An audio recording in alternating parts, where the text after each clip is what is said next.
Yeah, Prismari Command is very helpful. A second Wear Terror in the sideboard is definitely something I want. Hey, how's it going, Larynx Punchworthy? Um, all right. So we are back on the Mana Symbol channel after a crazy weekend. Very, very exciting things happening. I had an 8-0 tear through the Swiss rounds of the Saturday challenge, and then I played some great Urza food decks with Asmora, Nomarda, Gadice, and a Kuldagar on stream on Sunday. You can find all of the videos of that stuff on my YouTube. The challenge video is coming soon. But today, we are visiting the Mhayashi camp, the mono red mid-range decks. I really like these decks. These are my kind of red decks. I'm going to call it Big Red for modern, but it's more a slow, grindy deck, and there's a whole bunch of new cards that are, welcome additions to this archetype. So let's check some of these out. I'm a little sunburnt, and so it feels appropriate to play something that's all red. So we got 20 lands for Spikefield Hazard. This is, of course, from Zendikar Rising. 1 mana, instant, deals 1 damage to any target. If a permanent dealt this way would die this turn, exile it. Oh, Arkin with the gifts from Jiggy Wiggy. Thanks, buddy. Gonna close that for now. So we're playing 4 Dragon Rage Channeler, 4 Ragavan, 4 Seasoned Pyromancer, and 4 Bonecrusher Giant. These are all the creatures in the deck. Basically, every single one of these is in some form or fashion a 2-for-1, and or in the case of Dragon Rage Channeler, provides incredibly powerful card selection. Every time you play a non-creature spell, you surveil 1, and once you have Delirium, it's a 3/3. There's Pyrite Spellbombs in this deck, partially because they help you against things with protection from red, and partially because that is an artifact that can feed your Dragon's Rage Channeler. Then we also have 4 copies of Ragavan, of course, fantastic little monkey. The 2/1 with the ability to sort of draw you cards. Then we've got Flame Slash is still one of the better removal spells in the format. Now it's possible, it's possible that this will at some point be upgraded to Unholy Heat or switched over to Unholy Heat. I'm not sure. We've got 4 Lightning Bolts. We've got 4 Blood Moons. And then we've got 4 Hammer of Bogardon. So for those who are Zoomers and not aware of this boomer card, 1 red sorcery deals 3 damage to any target. And then 2 red, return it from your graveyard to your hand. Activate this only during your upkeep.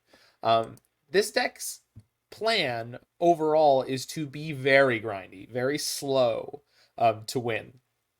Mostly, you just want to sort of remove your opponent's relevant cards, get a Blood Moon down, and you can just sort of whittle away at their life total.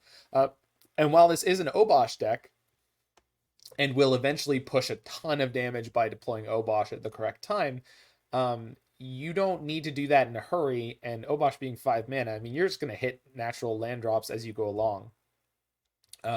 Forgotten Cave is actually really cool in this deck because while it is usually a tap land, once you have Blood Moon down, you can cycle it, or you could just play it and it comes in untapped, which is awesome. Then we got a good sideboard for all sorts of different modern matchups. We got Ensnaring Bridge for creature decks that might actually be able to hold their own against us. Magus of the Moon, this is going to be exceptional against probably all the Urza Saga decks with 4 main deck Blood Moon and 4 Magus, as well as things like Amulet Titan, I assume. Pillage can destroy artifacts and lands as well, and Relic of Progenitus is, of course, maybe the only graveyard hate we need. Hopefully. So we'll see if some of the upgrades to this deck, Dragon's Rage Channeler and Ragavan, make this feel particularly different. Congratulations again, Arkin, to your challenge win over the weekend. And I just listened to an episode of Everyday Eternal, and they were talking about all of the sort of developments in Legacy. They were talking about a deck you made, which was like Rug, Urza's Saga with Painter Servant, and I love Rug Painter as a Legacy deck. I find that to be incredibly fun. I know you were playing what was it called? Dreadstill? The new D&D land might be good in mono red. I heard there were some spoilers. Although I don't know why spoilers were happening. But let me look this up. I haven't actually seen this because I I'm an old man and I get out of the loop.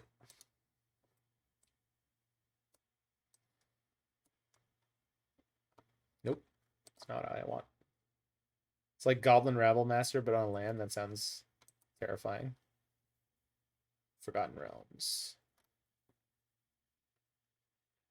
Ooh, Drizzt.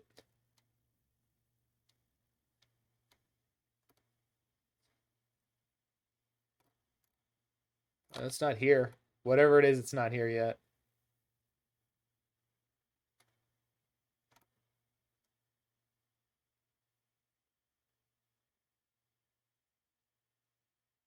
Oh, there's a new enabler for Hammer Time. Tiamat's a literal god. She's probably been stronger. Yeah, or bigger, right? Like Tiamat feels like she should be like Progenitus, right? Yeah. I'm with you on that one, Larynx Punchworthy. I really I think Tiamat's a little bit disappointing. Den of the Bugbear. Okay, I'll look it up. I bet I'll get it.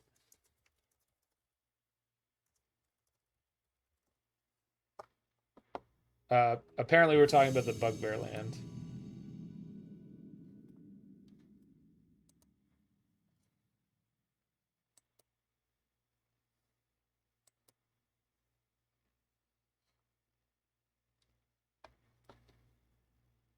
The hell?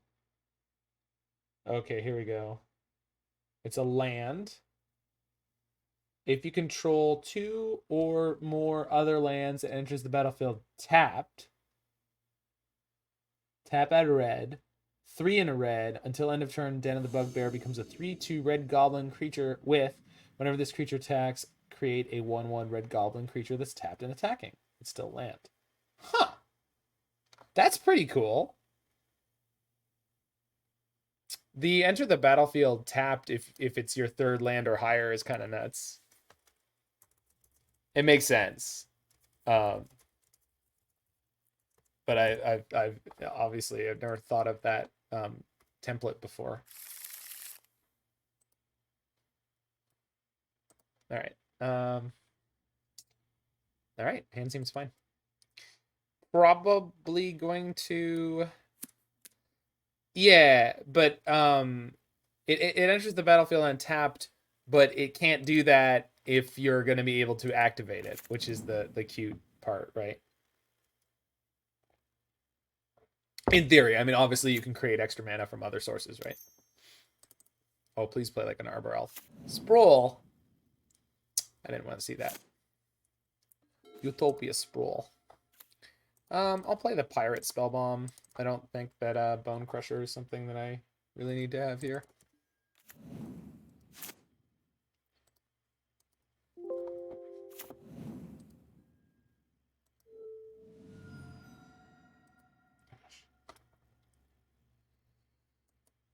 Okay. Sorry. My client was being slow, so I'm just trying to close a couple of applications. Oh. That's rude.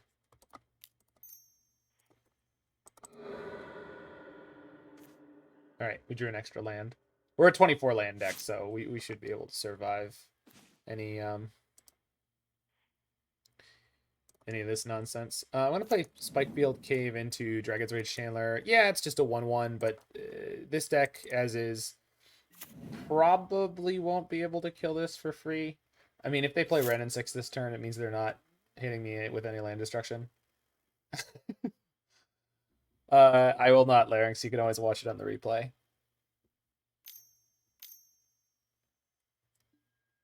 Spyro, that's my plan.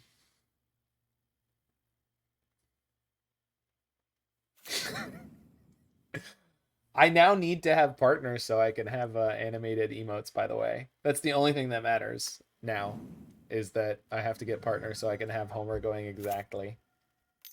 Yeah, the animated emotes are great, but they're only for partners, so I gotta step up my game. Which is fine, I was already doing that anyway. It's hammer time! Perfect. So, we're actually just gonna ditch the hammer as as a way to generate. Yeah, there we go. And then the channeler takes flight. I could have done this in post combat if I didn't want to attack with the channeler, but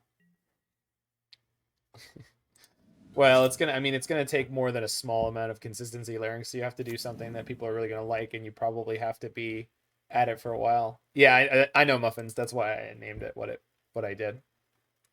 Like there was another deck that I called I can't believe it's not hammer time, because we were playing Sunforger, which is obviously a hammer.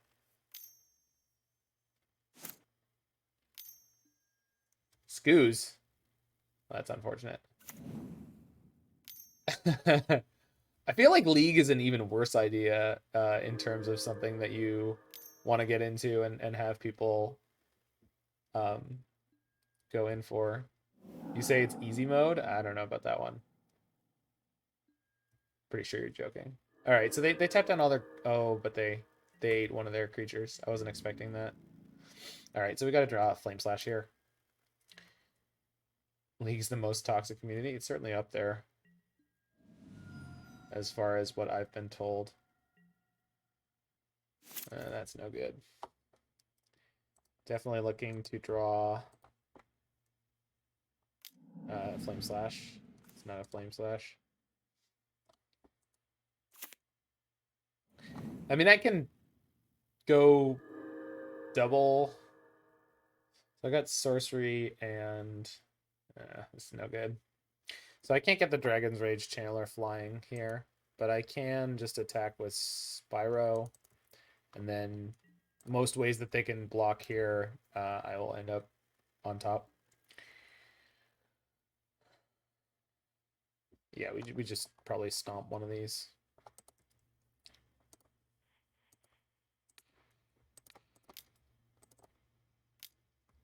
Oh yeah, Surveil is great. Although I don't want to put creatures in my graveyard, but I do want to put that in my graveyard. Although I guess this means that I don't get to grab my Obosh this turn. But there's no creatures in any graveyards right now, so Scoos is not terribly scary. I mean, it's invalidating my Dragon's Rage Channeler, which is pretty frustrating, but... And it ate the Seasoned Pyromancer I had.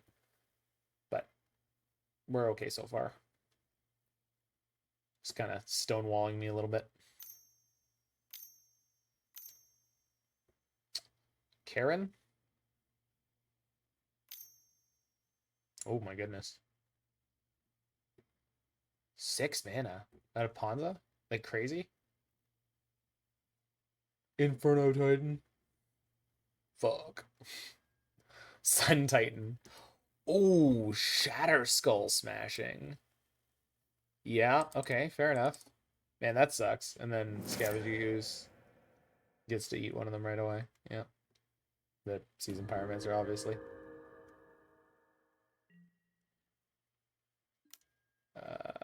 Yeah, that's not great.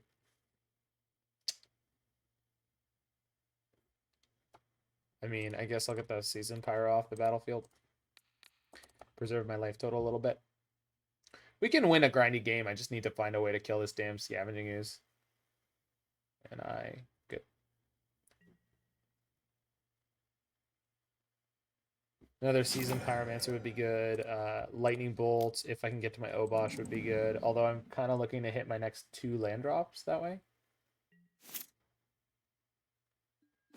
Pyrite Spellbomb, Lightning Bolt would do it. There are creatures in graveyards right now. I probably should just take this opportunity to get that dead. It's horribly mana inefficient, though. But I think that's okay. Because, like, if I draw another land, then next turn I just play Bonecrusher plus grab Obosh. Why not block plus Spikefield? The Seasoned Pyromancer or the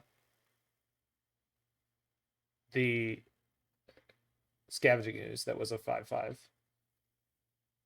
I guess you mean the Seasoned Pyromancer. I guess I thought the land drop was more valuable. Like if I was killing the giant Scavenging Ooze, I would have maybe prioritized it, but not just to keep one elemental against a Seasoned Pyromancer.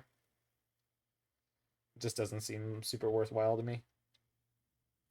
Unless I'm misunderstanding your commentary. The Octologist.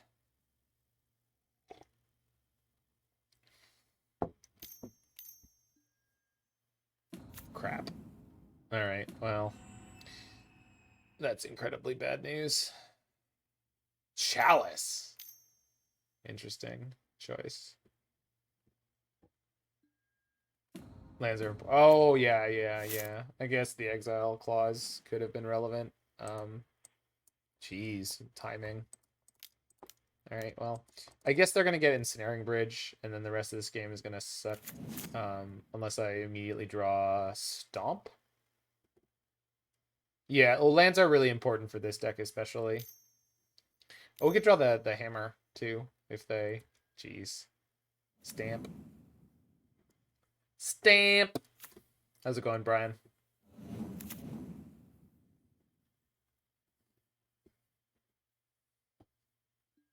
This has got to be Bridge, right? Or maybe just Liquid Metal Coating. Coating would be great for me to see here. Yeah, they got Coating. That's very greedy.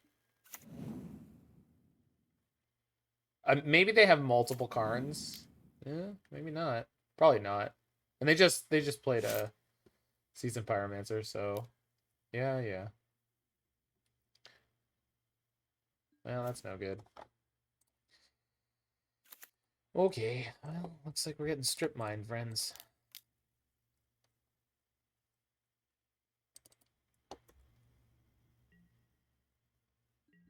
Does it make sense to attack? No. No, it doesn't. Kids down early tonight? Oh, that's nice. I have $800 in store credit at my sort of Star City Games equivalent store. It's like the big Canadian chain face-to-face. And I got to figure out what to do with it. Well, I sold a bunch of stuff that I wasn't really ever gonna play. Okay, we're good to be done here. They just pulled ahead. Mostly it was just we had some mediocre draws there. Seemed like they didn't really hit any of their mediocre cards. Oh, I think I had the Hammer of Bogardan in my graveyard for multiple turns there. Yeah, and the way that card works is very unintuitive. There's no trigger or anything. It just says you can do this during your upkeep. So that's something I should keep an eye on next game. Pillage is going to be a big deal here. Definitely get all of our Blood Moons out. Could bring in Relic, but I'm not really about that. And Ensnaring Bridge is going to eat it to their pillages, so I don't want that either. So Pillage on the play should be good news here. Yeah, I want to get old frame fetch lands, Brian, but I missed them. Like, they're gone. They're all sold. They had like 20 of them on Friday, and by Sunday night they had like 8 of each, and by Monday night they were all gone. And this was from like that was their entire supply for like nationwide, which is a huge pain. So I'm just gonna have to buy them as they come in and as their stock comes in. So basically I have to check every single day from here on out, which is kind of crappy. Yeah, we'll keep this. We'll go Ragavan on 1. We're a 24 land deck, so I should draw my 3rd land by 3. And then if they don't have the way to stop me, then this Pillage is going to go nuts. Hopefully they just lead on Arbor Elf or Sprawl here and they just get horribly punished. But we'll see.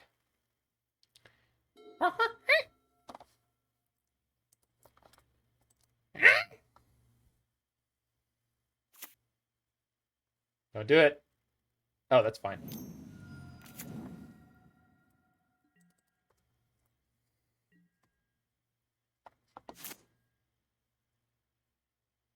Nice. That's sick, Brian. Yeah, I definitely am getting the thought monitors because I really enjoyed the decks that I was playing with thought monitor.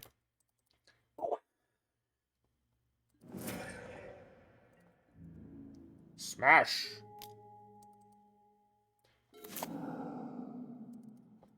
Yeah, I'm a monkey.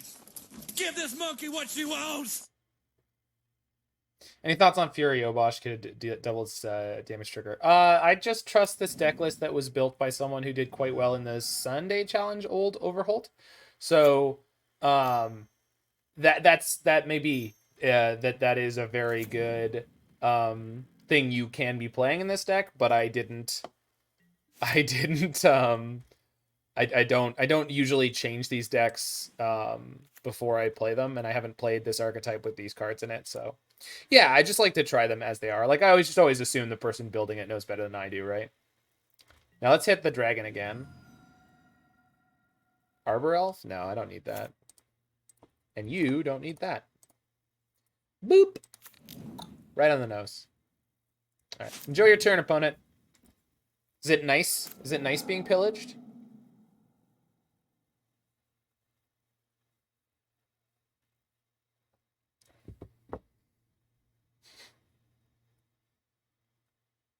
Do you like the play-draw disparity, opponent?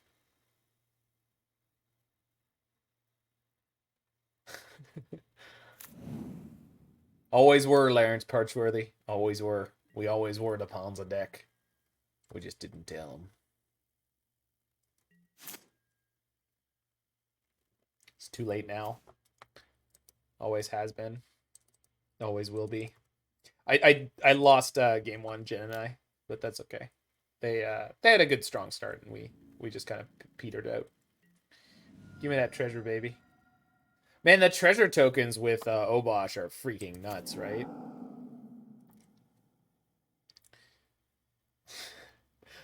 I think I'm just grabbing Obosh. Am I? Or I can play Hazard into Spyro. Get 2 tokens this turn. Which is more than enough pressure, I guess. Or I could just play the Pyre. You know what? I'm probably going to draw land. So let's do Spyro. Discard Flame Slash and Spikefield Hazard for the tokens. Keep the Bolt to go upstairs. Or to kill a Karn. Okay, well. Hey, look. We drew a land, like I said. If I wanted to next turn, if I draw a land, I can literally go pick up Obosh. Swing. I can find my way, and I can go the distance. Ooh. Opponent is angry.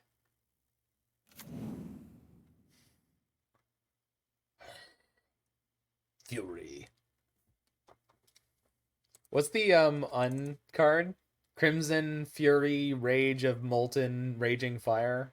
It's Raging Cinder Fire of. It's really good. It's a really great name. Raging Cinder Fury Fire. God, I don't remember what it is, but it's freaking hilarious. It's a great card name. Get in there, monkey.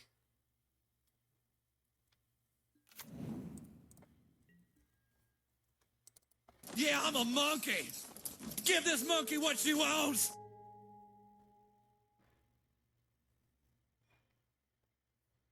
Dash the monkey. Oh, yes, please.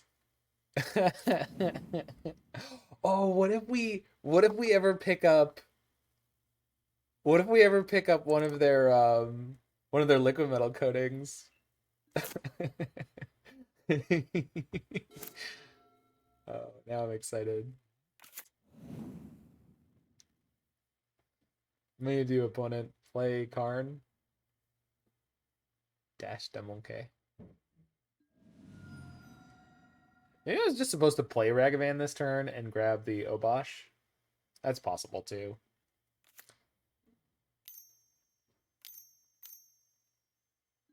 Anger of the Gods. Yeah, alright, you got me. Well played.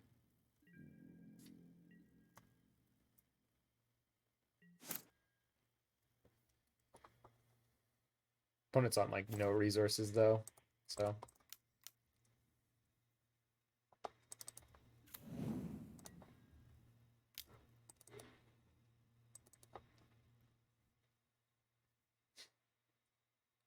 They conceded.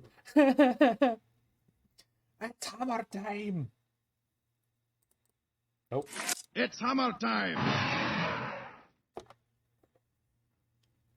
Hammer of Bogardon.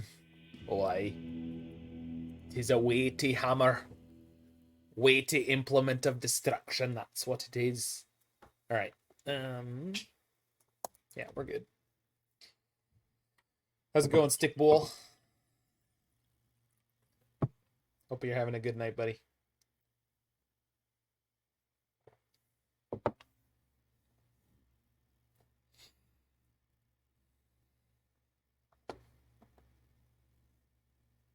Losing to Savannah Lions. What a scrub.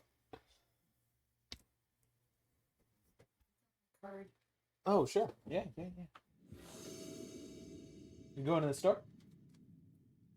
What? You going to the store? No, it's for tomorrow. No, I know. I thought it was funny that you went and came now. I should have gotten you good to get me some cream. Well, yeah.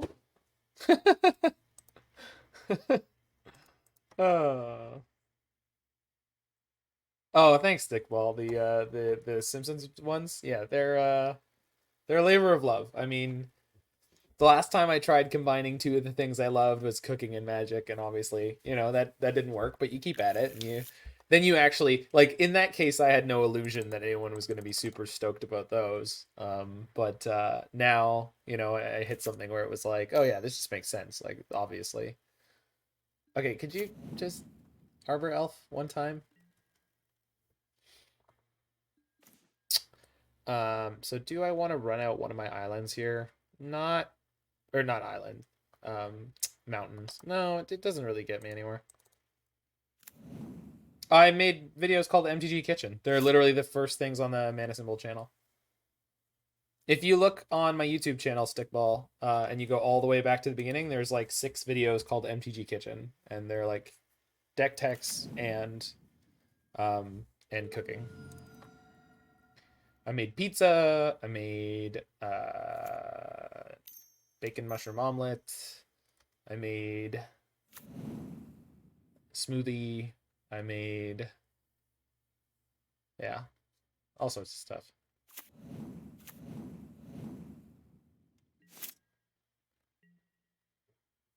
It's the perfect combination of things that nobody wanted to see.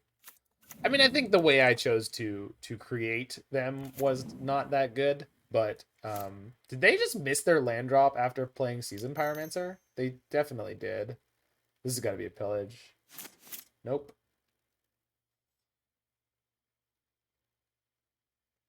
No, they didn't. No, they played the Seasoned Pyromancer on turn 2. That's why I was confused. Which is actually quite a big pain because I don't have any sweepers and we're not playing Lava Dart anymore. Trinispheres. That's really rude.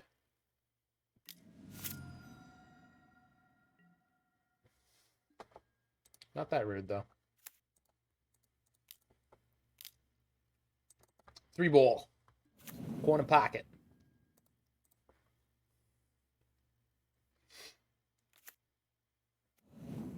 Yeah. I mean, I didn't even brew it, but it's just a deck I've been cracking away with for a long time. And I always knew it was very good. And just hopefully the deck gets a little bit more respect, a little bit more a little bit more traction, I guess. Plot this. Yeah, that's a problem. Hey, what's going on this side? Yeah, we might be in really big trouble here.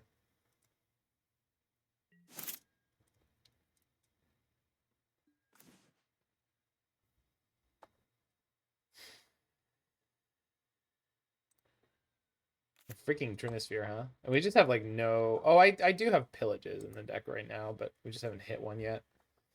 I guess the hammer is going to get eaten right away if I put it in there. Yeah, this is the Mhayashi special. Or are you saying some Mhayashi special doesn't even have... You believe this, Joker? Not even playing 18 million copies of Artifact Destruction so that when you run into the Ponza deck, you don't lose their Trinisphere.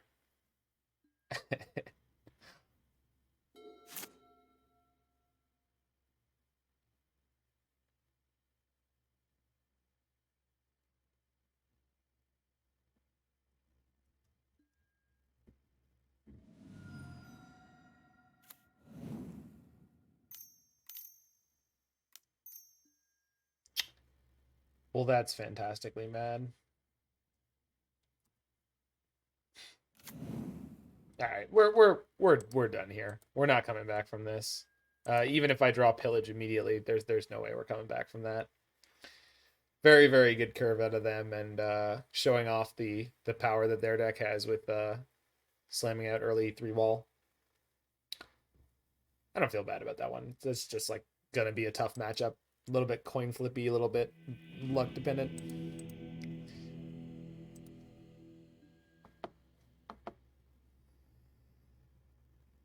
If I had had turn 3 Pillage on their Sprawl land, I might have knocked them back, especially after they played the Trinosphere, but it just wasn't in the cards. No problem.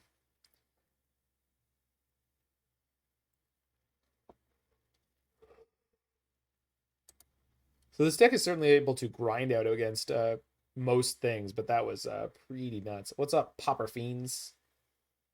That is not how I would expect Popper Fiends to be spelled.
Oh, thanks, Popper. Yeah, I mean, once I was riding that high on Saturday, I just decided to go with it, you know? One of the things I've said for a long time is like, or from knowing like people who are great music performers and things like that, some of them they just never really live down. I don't know how to say live down, but they never stop having a little bit of the shakes, the excitement, really builds. And that's okay, as long as it doesn't negatively affect your performance, which I don't think that it did. Then we did just fine. So a little bit lucky, a lot of preparation, and sometimes sometimes it all comes together on the same day. One speed, yeah, kind of. You grind around Toronto. Okay, so you're probably not Tyler Nightingale because he's, what is it, RNG specialist. You're not Omar. You're not Chris Ha. You're not Edgar. You're not Dilks. Oh no. My opponent has played one of the lands that means they might be able to kill my monkey. Oh no. Hopefully they take the line of, I don't want to spend my whole turn just killing your monkey. I will be proactive. Nope. All right. Hopefully they're on prowess. I would assume that prowess is a Scott Cuthbertson. I think I know who you are. Oh, I know who you are. I think I know who you are. Red decks everywhere? No kidding. Play out of Oakville, know them all. Oh, I'm in Oakville right now.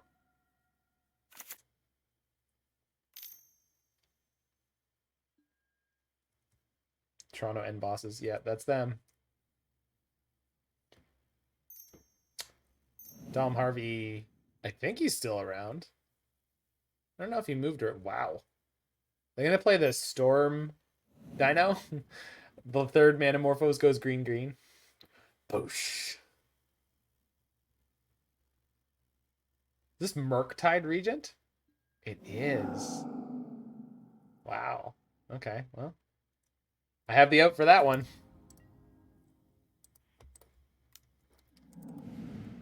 Oh, I could have cycled another one. Although I probably shouldn't. I do eventually need this many lands. Ooh. Hopefully they're not playing Force of Negation. We'll stomp first. Because if they have Force, they would use it on that one, regardless of what I think they think what the follow-up would be. Alright, so we've severely toasted their resources. They thought Scour. Okay. So they're on like the Delver deck, it must be. Good draw. Very good draw for the matchup, I think. Do I want to play Bonecrusher or do I want to grab my Obosh? I think I want to grab my Obosh. Just because they're... No, I probably should have played Bonecrusher this turn. Oh well. Okayville?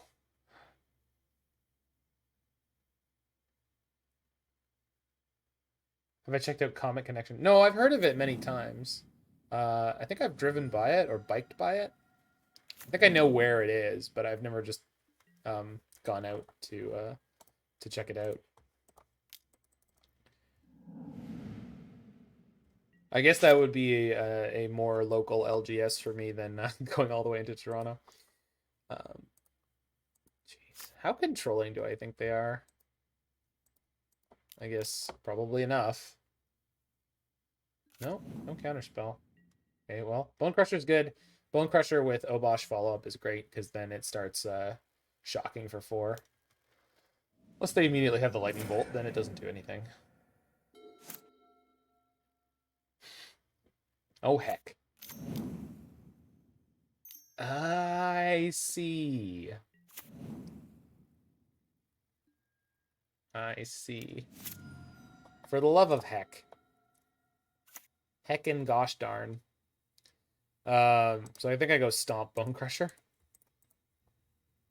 I'm actually really not worried about drawing too many lands, Larynx. This is not, it's not concerning me. Like, I will have ways to get through a game. Yeah, I will do Pauper.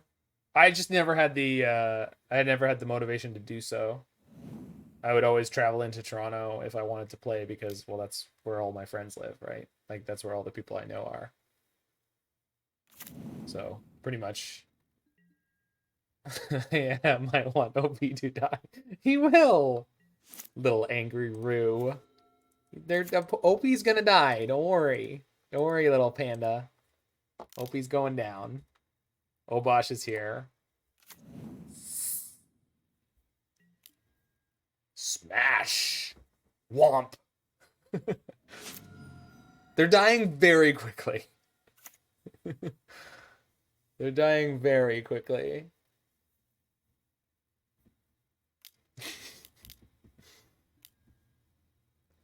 Full price lightning axe. You got it. Is that how we're winning games nowadays? Full price lightning axe? I thought we were in the Zoomer era. Little did I know. Full price lightning axe. That's okay. You've got an axe. I got something a little bit better here. It's hammer time! Boosh! Womp. Yeah, but I mean, like, if I just want to play a weeknight tournament, is the Hammer of Bogardan just for the meme? No, it's actually quite a good card in this kind of grindy, slow red deck. It just lets you have a consistent recursive source of damage. In a way that's definitely very significant. This deck can grind out basically anything.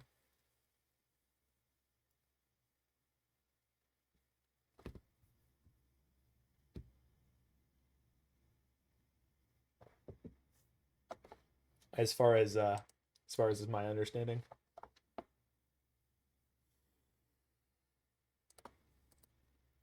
Oh yeah, so Brian, if you're still here though, I ended up with so much store credit. I was like, wow, I could actually buy the full set of etched foil Urzas and have enough money for all the sagas and everything else that I want to spare.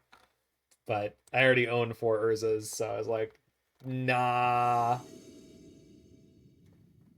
So let's at the courtroom gavel. It just keeps coming down. Maybe. Did you have to land in our deck last game? That's fine.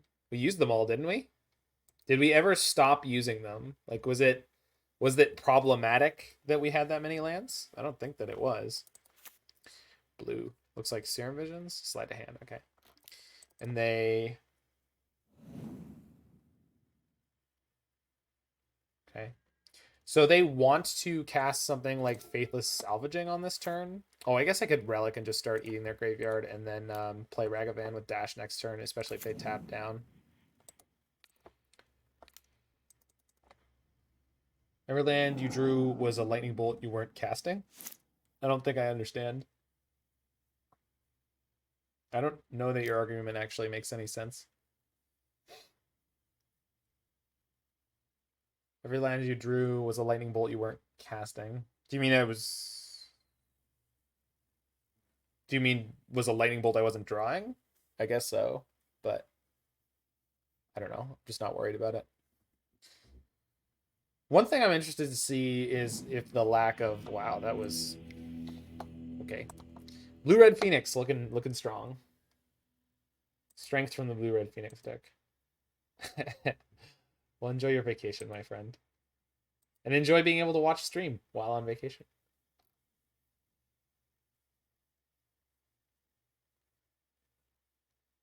Two great tastes that taste great together.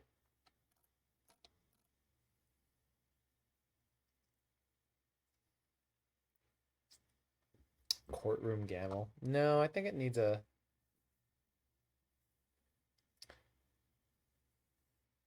I wish there was something in this deck that I could call the Anvil because I was going to play this deck tonight. I just listened to Judas Priest Between the Hammer and the Anvil, and I love that song. I guess you can call the Pyrite Spellbomb. Between the Hammer and the Obosh. That's an okay name. Between the Hammer and the Obosh. Between the Hammer and the Obosh. Dragon's Hammer? But this deck is not playing the dragon. The Obsidian Charma, right? This deck's not playing that card.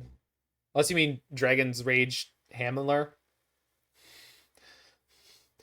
I mean I guess so, but like I don't know. I feel like Ragavan is much more of a standout. Monkey Hammer? Monkey Hammer? The monkey's got a hammer. We've all got hammers.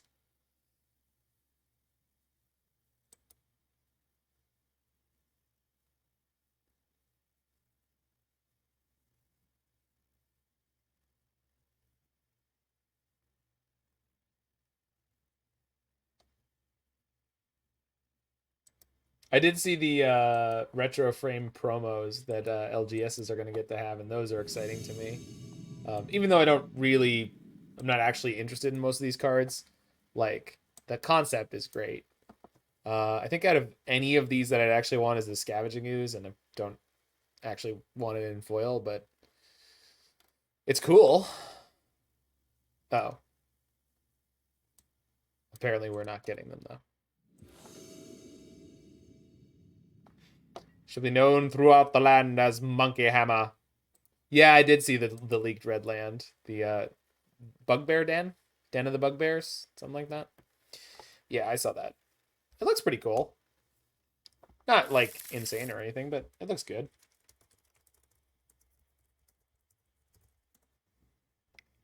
We're playing nothing after this one, Larynx. I'm tired, and I'm just gonna have an easy night tonight, and then hit it hard over the rest of the week. I know, buddy. I'm just wiped out after yesterday. I biked into Toronto, and that was like probably 30K or more. Not that that's an obscene distance. But I got more than a little sunburned, and I fell off the bike, and cooked some dinner with magic. Yeah, I just like so that I can do well on the rest of the week, you know. Spent today editing the video from the challenge, so that'll be able to go up. I think I want to play Dragon's Rage Chandler into Pyrite Spellbomb next turn, potentially, if I don't draw an untapped land, because I want to make sure that I hit my land drops. I'm assuming Blood Moon's going to eat it at some point, but I just want to make sure that I have my lands. I guess playing the Monkey could have been really good here, but I'm against a Lurrus deck, so I just assume they're just, like, champing at the bit with infinite removal since they didn't play discard. Every time I see Monkey, it never feels like a $100 card. You mean in play, or do you mean like the art? Larynx. Or maybe they're rock? Goyf. Okay. Looking a little rock-like. Hey, look, that's a boltable Goyf. I hope I draw a lightning bolt. Or flame slash. In theory, I could Pyrite Spellbomb it to death, but did not draw the land. All right. Oh, yeah. Well, but that's, I mean, it's not. It's not good in those. Oh, man. But I don't want to put it to my graveyard. But I have to. We grow the Tarmogoyf. Yeah, I mean, no, the Monkey's really good, but it's just like, it's not like those cards because it's not sticky. And it's not meant to be. It's a red card, right? But what it does to the impact of a game is maybe as significant as Oko or Uro, right? Like, if it starts connecting on turn 2, 3, 4, like, it gets nutty. No, it's just because it's new and the supply is limited. We'll see. Oko was never $100, right? Because that was a standard legal set in a normal price booster pack. So, like, different rules on the price of a card like that. Okay, I would like a land, please. Untapped, preferably. That is not that.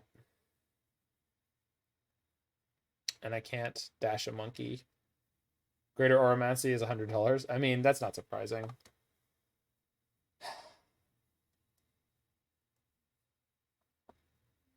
Oko did hit $100? Oh, yeah. Oh, you're talking MTGO prices. Oh, yeah, I mean, maybe it did. I don't know about 25, but we'll see. The price, the packs are expensive, which definitely detrimental. I guess I'll cycle my Spellbomb first. Because, like, I could kill one of these Goyfs with Bolt plus Spellbomb. It doesn't make the other one too much bigger. But really what I want to do is hit my Blood Moon before I do too much else. Damn.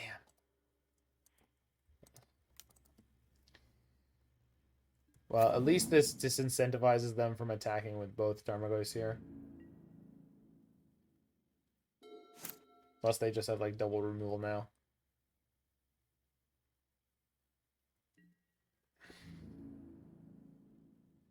Okay, so they've got another creature. Against the red deck? That's a bold move, Cotton. What's up, Larry Legend? Jesus, what a draw.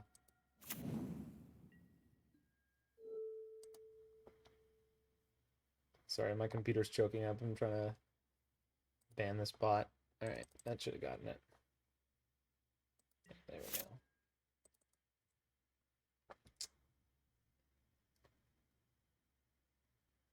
Spikefield Hazard.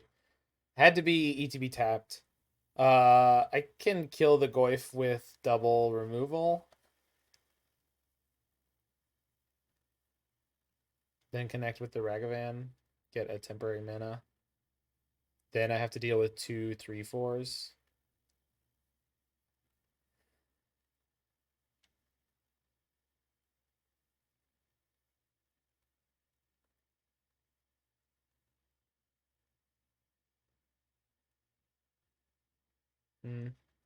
But I guess the Pyromancer is going to help me with the other ones. And I can play that next turn no matter what. All right. This sucks, but I'll take it. Also, my Surveils here kind of blanked because of all these Tarmogoyfs. Like, there's a very good chance that I don't get to ditch this. Yeah, like, I just can't put this in the graveyard right now because it'll stop this Tarmogoyf from dying.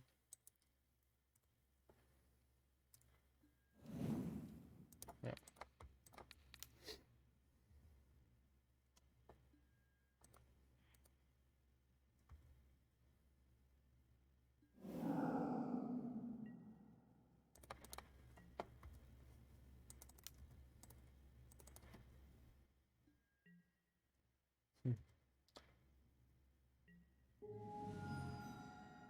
Yeah, Hammer's a cool boomer card to get to play. We got a TBR off their deck. That's wild. So they're playing some kind of Death Shadow pile. They're just missing red. Yeah, they're just missing red entirely. They haven't hit a single fetch land. Yeah. Interesting. But they'll be comfortable to slow roll this game as long as they can, because then they don't have to put their life total low against a red deck. Makes sense. Well, if they don't hit a land this turn, we're just going to go on the defensive and play out Blood Moon. I'm guessing they've got basically nothing that they're interested in their hand, because they're not playing anything quickly. It's like Trophy. Dismember. Wild. Okay. Bye, monkey. Okay. So Blood Moon into Pyromancer should get us there. Although I guess if I don't draw a land, fudge. I probably have to play the Pyromancer first. And I can't ditch either Blood Moon, and I don't want to ditch. Jeez, this is so tough. I mean, I can ditch the Blood Moons. It's just going to make it impossible to kill these Tarmogoyfs. Man, these things are just so freaking frustrating right now. Even if I drew a Flame Slash, it wouldn't be helpful. I suppose, though, that they're low enough that Seasoned Pyromancer might get us there. Because I'm going to go up to 4 card types in my graveyard. Dragon's Rage flies over, smacks him for 3. So we'll just go on the I hope I can chump block forever plan. Fountain helps a little bit here. And I've got double and triple burn spell next turn. So might work out in our favor. Oh, my pretty, kill them. Squirrel!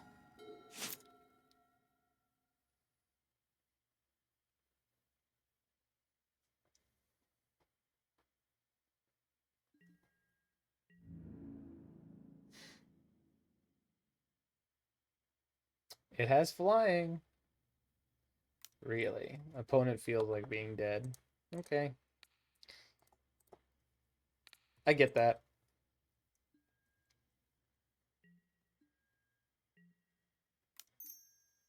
Hex Drinker. Okay.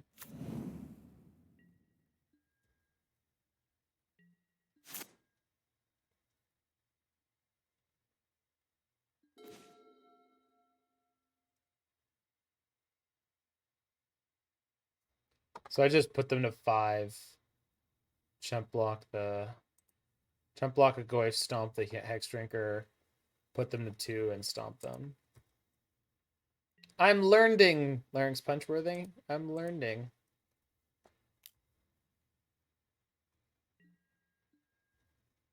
I suppose Blood Moon is even probably better insurance here.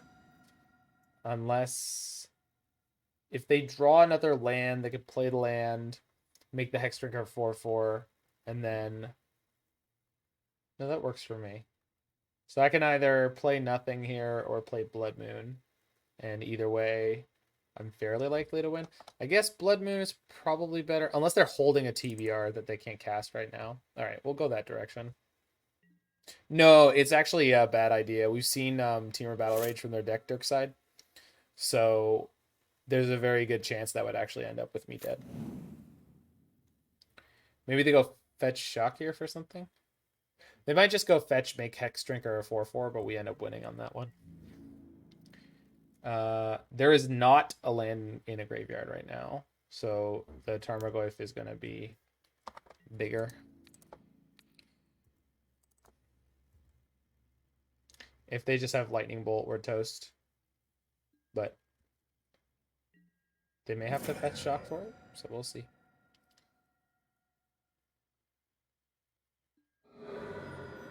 Okay, they fetch. They shock.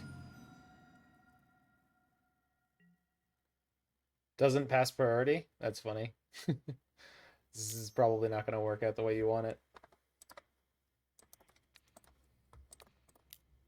They don't play a basic mountain, so they couldn't have avoided this.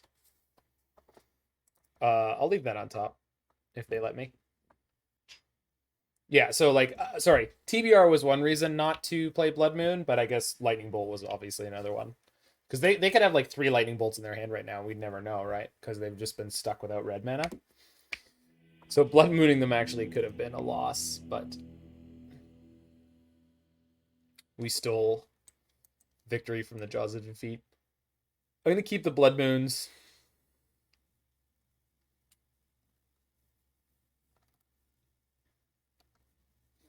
Maybe Dragon's Rage goes out here if I'm bringing in Relic.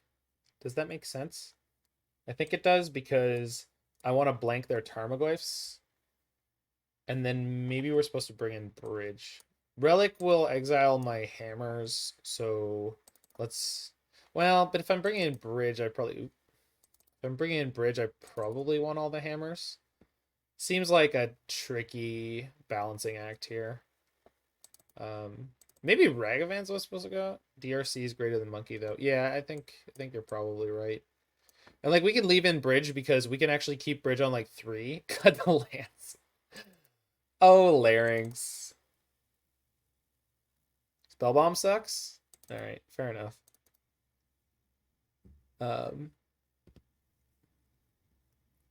Yeah, Red Face Menace for playing some Mhayashi Red. Grows the Goyf, kills nothing. That's fair. I mean, like, I could almost imagine bringing in Pillage, but... Like, Relic and Dragon's Rage don't play nice together. So, like, Relic is a very interesting card for us to have. I could see having Pillage on the play, but not on the draw. I want to keep a couple of Pyrite Spellbombs just because, like, it's a reasonable card. It's cheap. We can empty it out of our hand if we have to do that for Ensnaring Bridge. And, like, yeah, it grows the Goyf, but, like, then we're going to probably Relic to shrink the Goyf. So everything goes to Goyf and then everything dies. Where's my burrito? Where's my burrito? That's what I see with the Rue Mad Slam. Where's my burrito?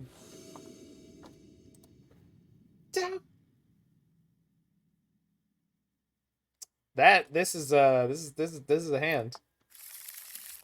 I mean, I'm gonna keep it. I guess if they had double discard, we could lose all our lands, but they can't do that on turn 1. Man, Jund with like multiple no turn 1 plays. I guess they don't play so many turn 1 cards anymore. Definitely play the cave here.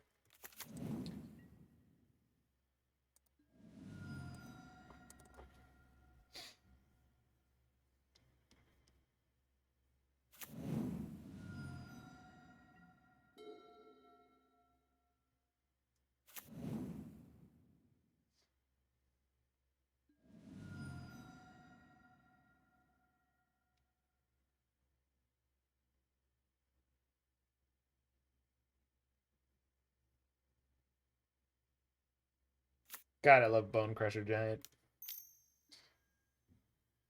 Cute. Not relevant, but cute. I mean, not relevant with this hand that I have. Obviously, over. Wow, just nothing. It's just Spikefield Hazards all the way down, guys. I guess I just stomp it, huh? Because then I don't lose anything and put my Bonecrusher in exile.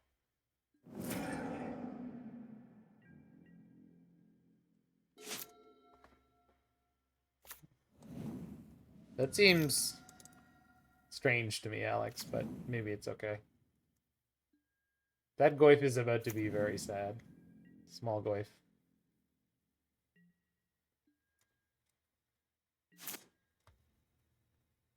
SMOL. Upkeep, bobble the red deck. Okay. Sometimes people's sequencing just really makes me curious.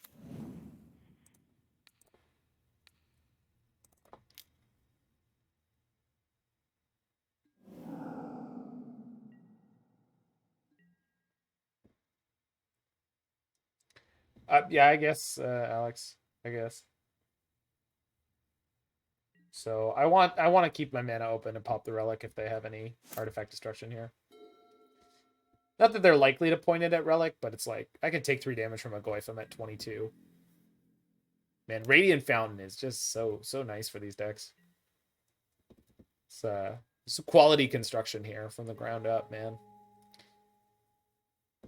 Second Voidwalk, Scourge.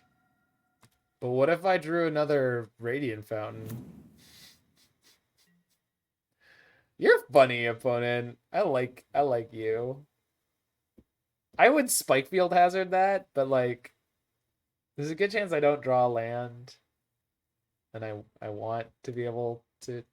All right, what am I playing this turn? I'm playing well, I'm supposed to play something here. I'm sure of it. If I bolt it and they have a bolt, it just lives. It's probably not worth messing around like that. Yeah. All right. We'll see what we draw up here. I have a lot of chump blockers for it, so that's pretty good. Jesus Christ. All right. Well, I guess I'm ditching a Pyrite Spellbomb and one of the Pyromancers, which I guess means I lose it. That's okay.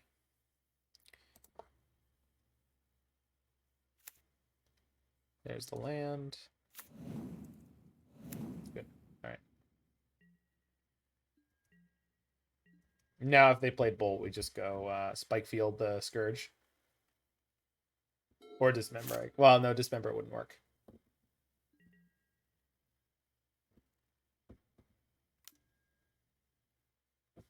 I mean, I could, Alex. I'm just not. I'm not interested in rushing the process. I just don't need to, right? I mean, I guess these are ones that people are dropping out of essentially. So, I guess if I make them play a Dismember where they don't want to, it's not bad. Nope, just worked. Got him.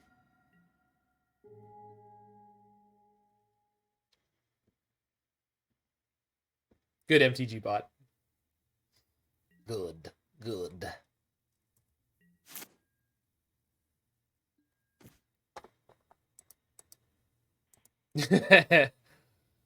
Zero life paid gut shot. Seems pretty quality. Let's go attack for 2. Play Bonecrusher, play Spellbomb. Yeah, I mean, I get it, Alex. I get it. Once I thought more about what you actually said, I understand now what you're doing. I don't know. It just feels like a lot of hassle, and like it's just not a priority for me to get it that fast, right? Like I'm not. The world is still mostly closed anyway. I guess in theory it would be me helping increase the net overall number of vaccinations per capita per day. So yeah, this might be the best deck in Magic. So we block here with Elemental. It's gonna take 1 damage, and then at end of turn I can just sack the Relic and kill the Goyf and draw a card. I want to be a vaccine statistic. I get that. Yeah. Yeah, we'll probably just cycle the Relic and kill a Tarmogoyf here, which is pretty great. I lose a Seasoned Pyromancer, but like I have a second one. It's fine. There's nothing they can do to save the Goyf. That's a great draw.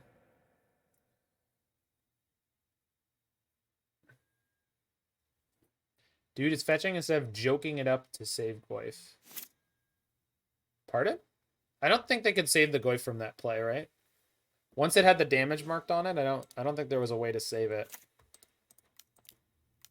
No, it doesn't matter. The way Relic works, there's no escape. There's no way they can stop that from happening. Yeah, exactly. Well, and then also Relic exiles everything. Oh, I should have gone second main phase there. Relic exiles everything and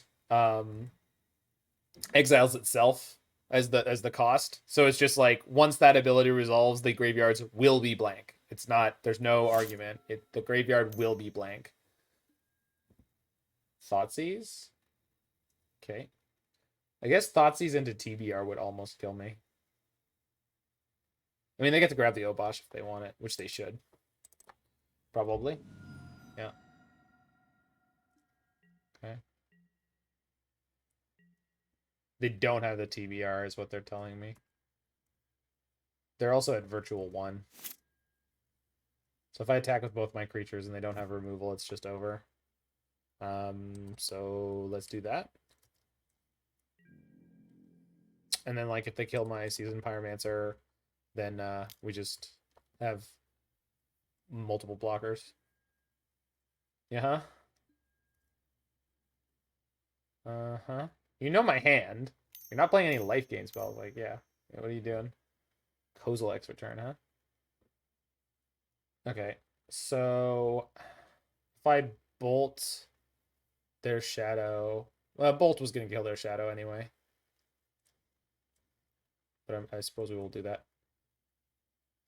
So they don't take any damage. We'll bolt the shadow.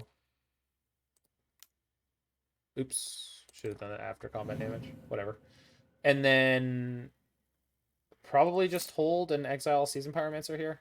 Just slow roll it. There's no reason to jam the Pyromancer out of my hand.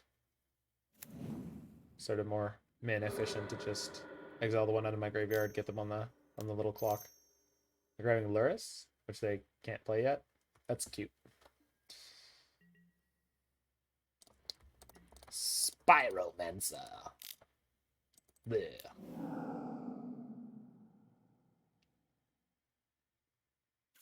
Opponent says GG. Got him. There's a game 3 here, though, right? I think there was a game here. Game 3 here. Oh yeah, Seasoned Pyromancer are still crazy expensive in paper, aren't they? Oh, I did win game 1 against all the Goyfs? Did I? Did I burn them out? Yeah, it was the Dragon's Rage Channeler. Right. Sorry, I was thinking back about it and I was like, they had all those Goyfs, how could I possibly win?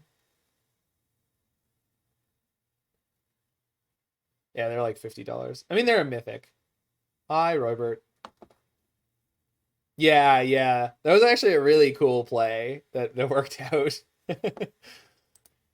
So, Roy, the cards I dropped off yesterday to face-to-face ended up being worth $800 of store credit. It's kind of great. How'd you not remember that when? As I mentioned earlier, the reason I'm doing one deck, I'm really tired. I'm sunburnt and I'm exhausted. And I'm sore because I fell. And I also was doing some exercise. No. I didn't own any forces in paper. It was 4 Stoneforge Mystics, which I never played with. Am I hungover? No. I'm not hungover. I'm just like drained. I wasn't that drunk. 4 Stoneforge Mystic, 4 Nykthos Shrine to Nyx, because I figured I'm probably not playing the mono green devotion deck in Pioneer ever again. And they seemed like a reasonable price.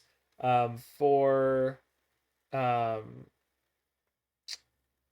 shoot, there was another like pretty pricey land.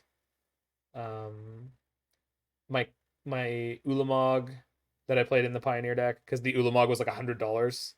I don't know what happened with that card, but I figure it's going to get reprinted eventually, so I don't want to hold on to it. What else? There's a few more stuff. I think the non-signed Liliana of the Veils that I owned, because they're back up like over $100, so I was like, they'll probably get, yeah, that one.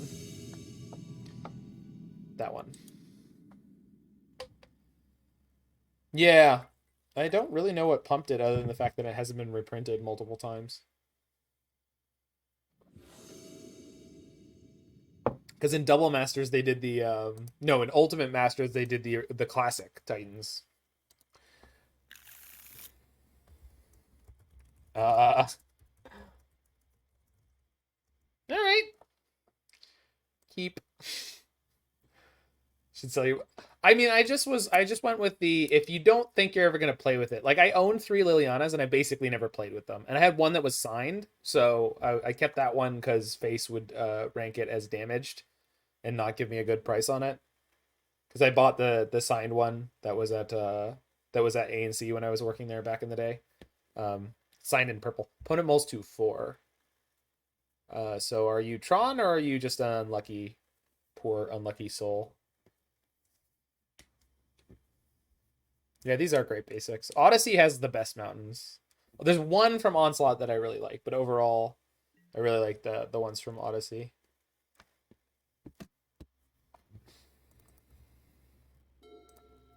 Damage to face. Face is the place, baby. Face is the place. The Grixis Mountain with skulls. I don't know what that is. Like from Alara block? Because if it's from Alara block, I'm probably not a fan of it. I don't like the Grixis look. Esper, on the other hand. It's only really good in foil paper. Okay, I believe you. Yeah.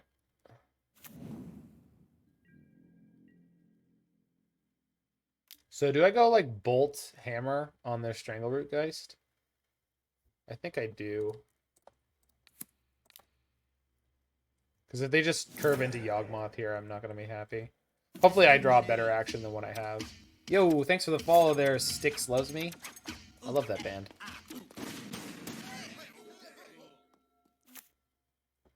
No, there's nothing particularly cute with Hammer. It just works strategically. Yeah, I mean, yes. Like, there's like a soft synergy there, Roy, but I honestly think we're just playing it because it works with the style of deck, which is a very slow, grindy red deck. Opponent said, "You have my attention." I said, TY:D. TY:D.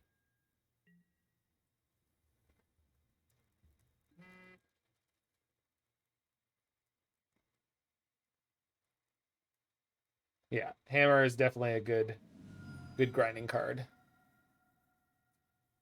It's very slow, but like this deck is very good at putting the. It's kind of like Red Jund. Like it just like you just end up in these like low resource situations where nothing's happening much. They're on 0 cards in hand. Wowzers. Spikefield Hazard permanently kills a young wolf, so that's great. I guess I'm ditching my bolts for tokens here. It kind of sucks, but like it's fine. We're not actually going to burn them out. First you had my interest, now you have my attention. Yeah, that's a good quote. I should probably kill one of their wolves right now, and then we're going to screw up their mana. And this deck is very, very vulnerable to having its mana attacked. So, as long as they don't rip the nuts right here, they should be in big trouble. Yeah, I guess I can open them now. I think I'm just going to take this. Like, my clock's better than theirs at the moment.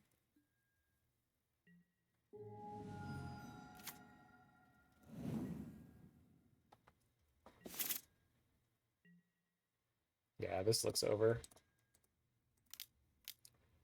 Clonk. I know opponent's reaction.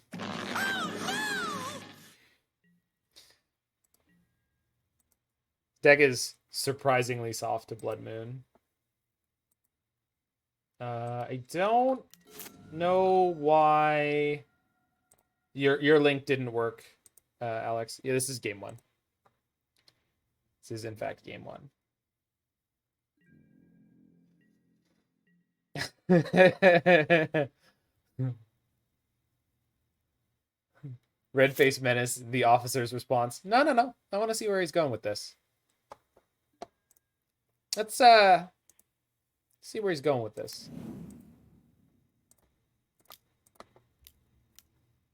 Obosh.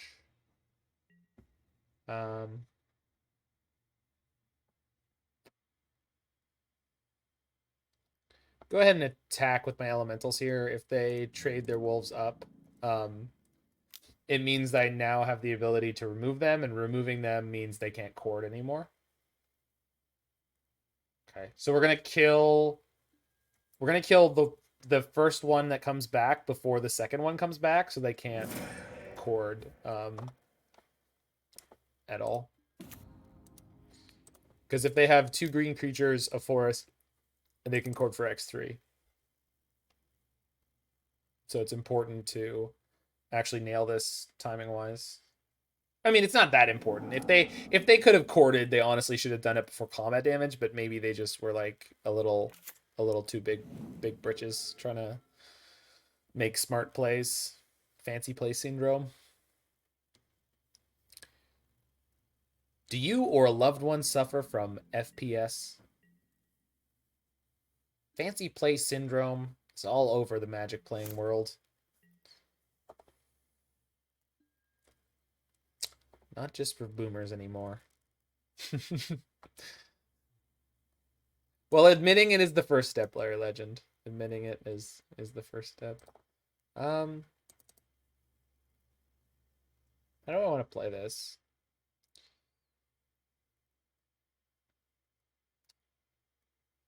I guess I just bolt this. And then play Bonecrusher, swing in for 2. And then if I draw another land, I have Spikefield for next turn with Obosh. And if I don't draw another land, or if I draw like a lightning bolt. Symptoms of FPS include playing your land on the second main phase with no reason to.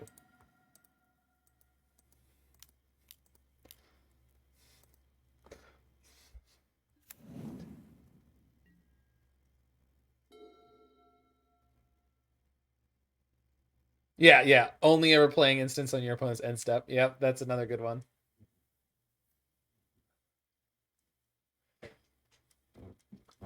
Never playing a creature with haste without the ability to attack with it.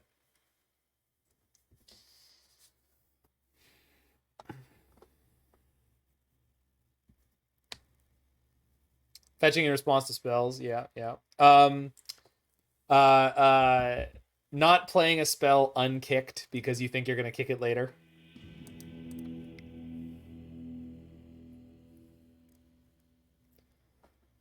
All right. Do I want Magus here? Kind of no. I think I just want Relic. But we definitely keep the Pyrite Spellbombs. Just give him one of these. Thanks for the follow there, Inverted Forest. That's a cool name. I think Ragavan actually might be like one of the worst cards in this matchup. Especially on the draw. Maybe on the play we bring some of them back, but I think on the draw. Opponent said I had a cord in hand when you stomped my young wolf. It was such a blowout.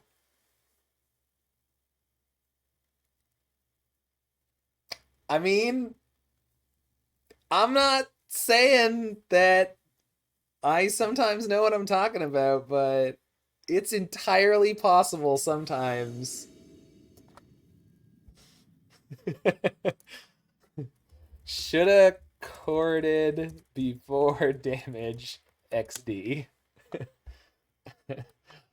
I'm just shocked it was exact, that they had the exact card that I mentioned in that moment.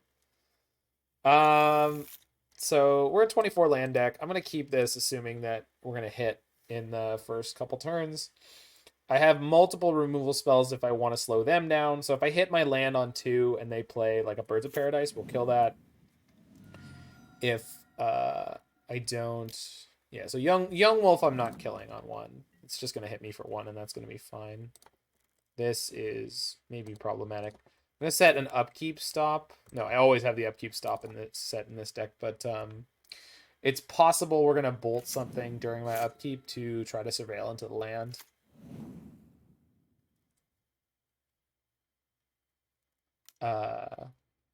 I don't know if the unsolicited advice is from Fancy Play Syndrome, Roy, but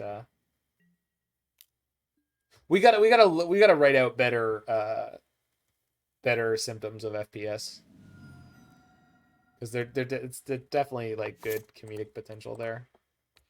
So upkeep bolts. I gotta bin that. So I gotta bin anything that's not a land here.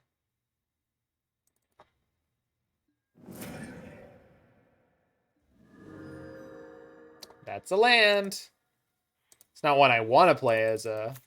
It's a spell that I can play as a land. It's not one that I want to use, but one of the symptoms has to be diarrhea.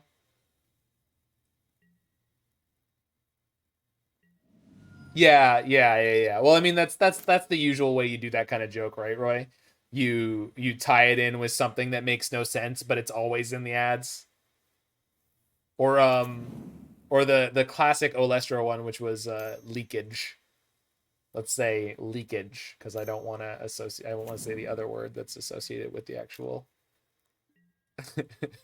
Consult your doctor. All right. I could upkeep. Could go upkeep again, but I don't really have any good targets here. So let's see if we can. Okay, so I found a land.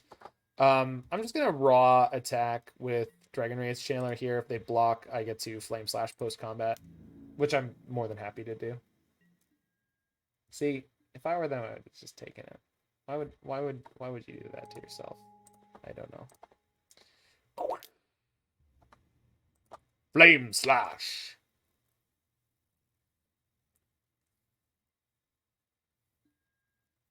Spikefield.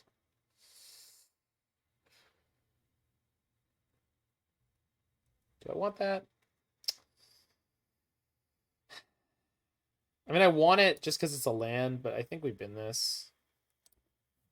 I think I can do better. We'll find a mountain eventually. Good day, Tren. I mean, I don't know about lock opponent ever being a goal of this deck, AC Repairer, but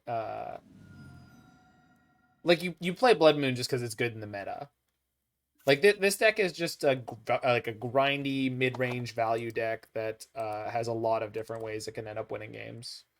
Blood Moon gives you accidental wins. Seasoned Pyromancer kind of gives you accidental wins. Dragon Rage Chandler is just a great clock. Like it's just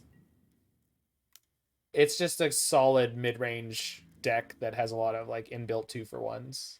And Hammer is I haven't activated the Hammer ability yet in a game, but that doesn't actually mean that it's not a good card to have at all or anything like that. Par exemple, smash. And if we can bin, I don't want to bin that. I could have bin that and it would flip my Channeler, but I'd rather have the guaranteed land drop next turn.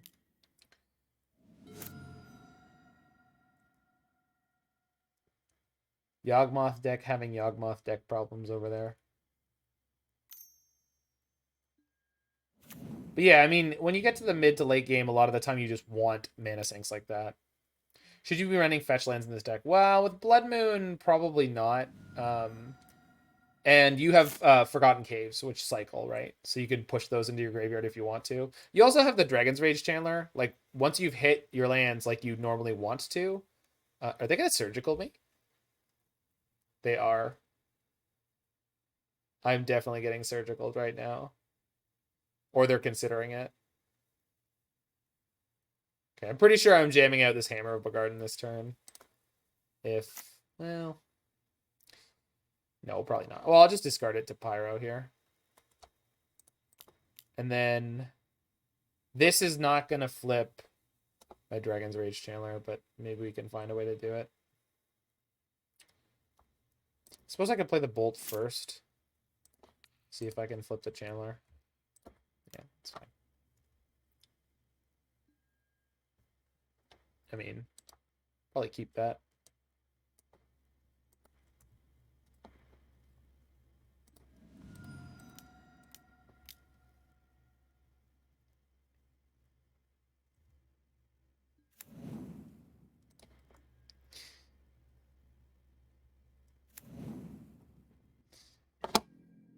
Is that the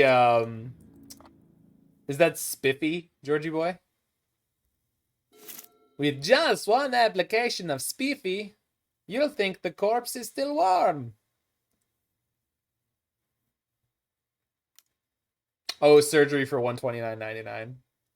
Well, that's Homer's bypass, right? Yeah, that makes sense. Ooh, grist.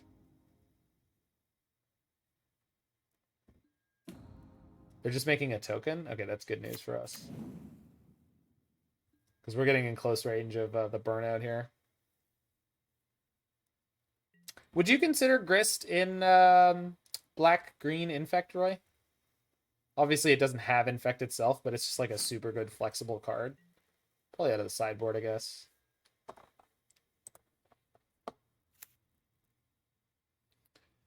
Still no land to bin. I think I'll stomp grist.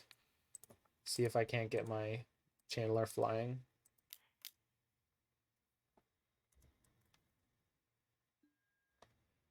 Is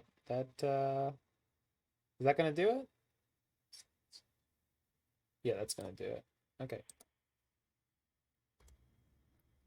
Bonk. But then I think I'm just gonna attack them.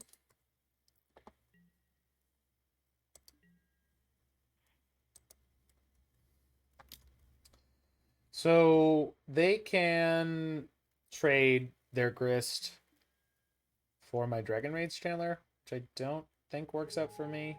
So I'm probably supposed to kill the grist now. And if I'm going to kill the grist now, let's play the Pyrite Spellbomb to surveil. The Dragon Rage Channeler is obscene. This card is so freaking good. Good goddamn.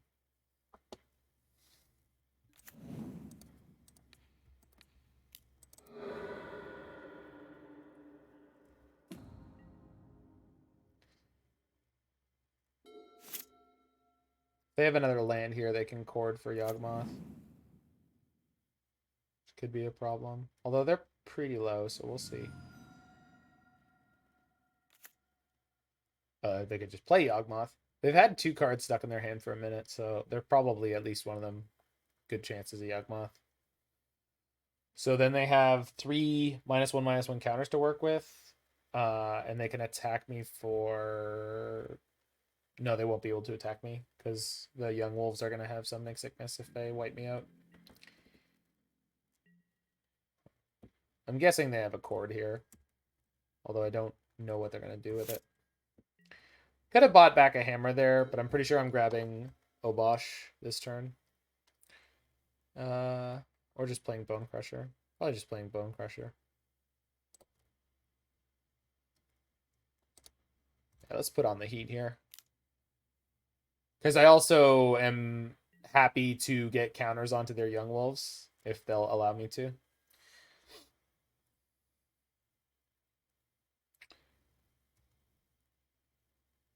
They're going to cord before combat damage, right? Nope. Interesting.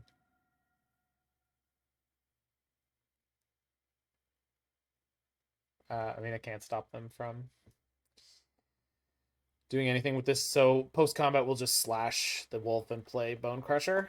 That should close this game out.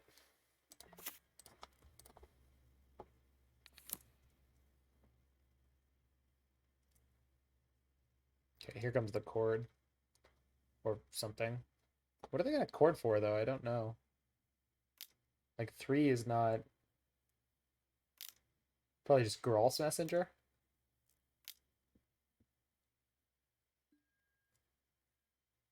If they get Messenger, it's bad news. Although their life total isn't good for this. Especially with Pyrite Spellbomb on the battlefield. Would it be good? I don't know. Then again, the bar is very low. Now, just wait a second. Are you trying to say that Phyrexian Crusader is not the greatest creature that it was ever printed into Modern? Essence Warden. That's cute. Okay. Do I want that? No. I think I'm just supposed to keep digging for burn spells right now. I have Pyrite Spellbomb available, so I'm not super worried about this. Though it does count my creatures. Didn't actually know that. So this is Yawgmoth. Okay, so we're gonna kill the Warden here. And then I can just attack with Bonecrusher and Dragon Rage Chandler.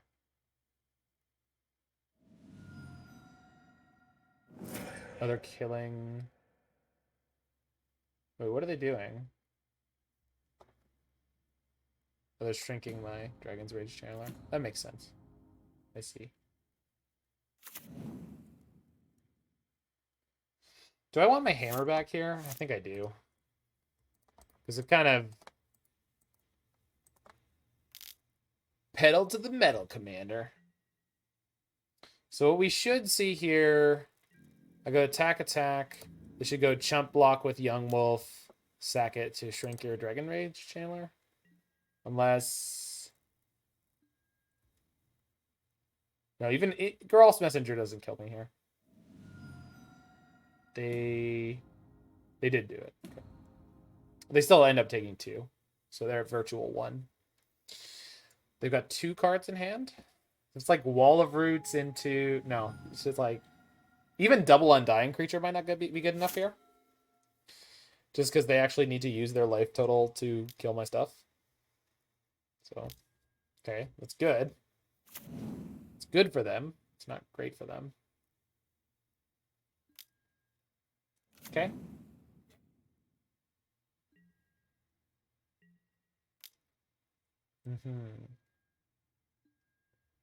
Let me just take this. Yeah.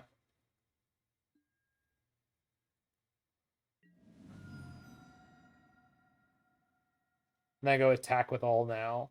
Because if they block Seasoned Pyromancer with Yawgmoth. No. We just attack with Bonecrusher. And then they have to...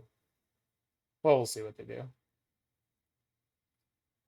They can sack the Strangle Root guys pre-combat, bring it back as a 3/2, and then block the Bonecrusher Giant. They're killing my Dragon's Rage Chandler now. Okie dokie. I hope you have a plan, opponent, because you know I put a hammer in my hand.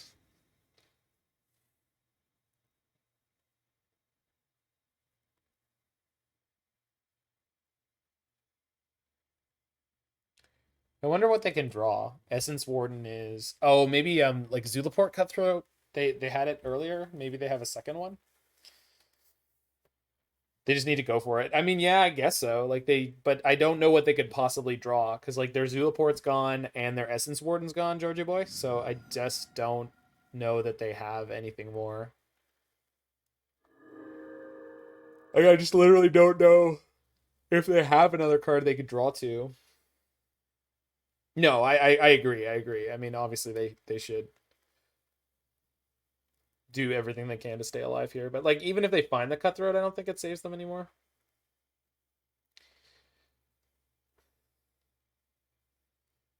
So they needed to sack to kill Chandler. Yeah.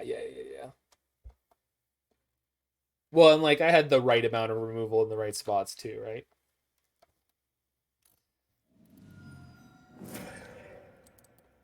Yeah. Okay. And they can draw another card if they want to. Just doesn't matter. Now they're putting themselves even lower, so like if they're trying to win out by drawing some kind of something that will actually gain them life, it's just not going to happen.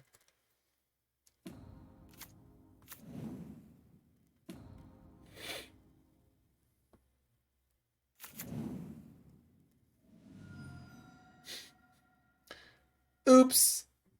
That was obviously a choice. All right, so we are 3-1. Hammer time's going well, Philosopher. Hammer time's going well. We're mostly through this league and just killing it. It was a tight one on the first one, but everything else has just been an absolute massacre. We start Moto? No, it's just my computer again. It's just my computer again being crappy. Like, it feels like right now every other startup is just like a little bit extra shitty. It might be because I've just like been doing a lot of heavy duty stuff with like video editing today, and so the RAM might be a little backed up. Like I assume that is a thing that happens. Gotta get more RAM. I gotta go download more RAM.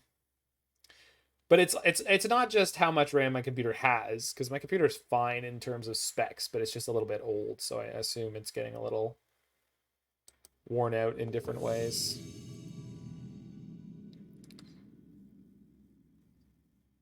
More savvy computer people than I can tell me that I'm crazy and that doesn't make any sense, but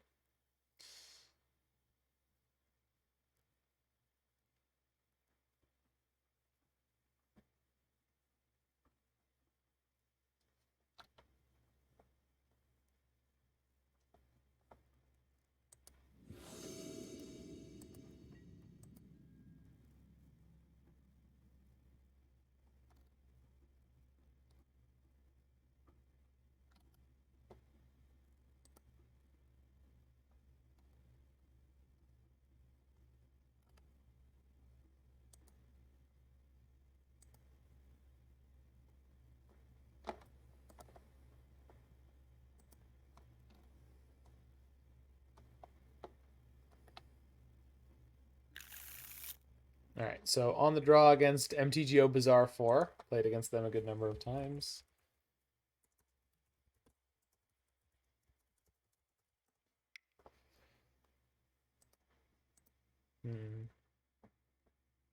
Yeah, we'll keep that in the dark.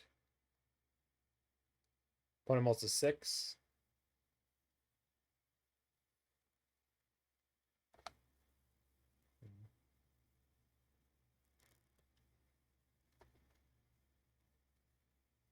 Stream Decker has started responding to exclamation point deck lists, so let's just remove that command.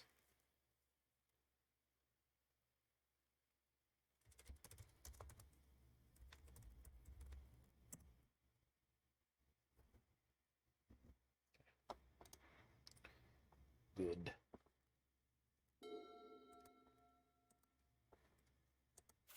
Scalding Tarn.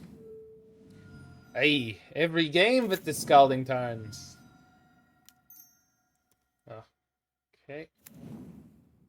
Well, that's dead.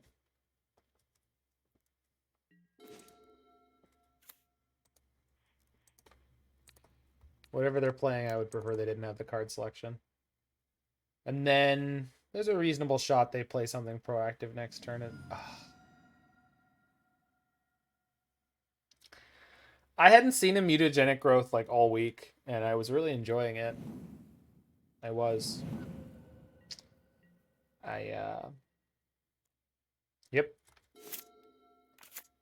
gonna have a Labradart this turn. So Spear into nothing? Really? I don't believe you. What? Oh, I don't like that.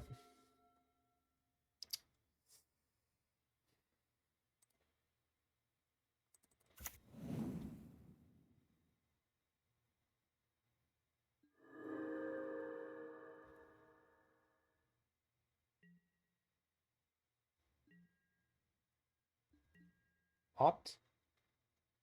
Nothing. Wow.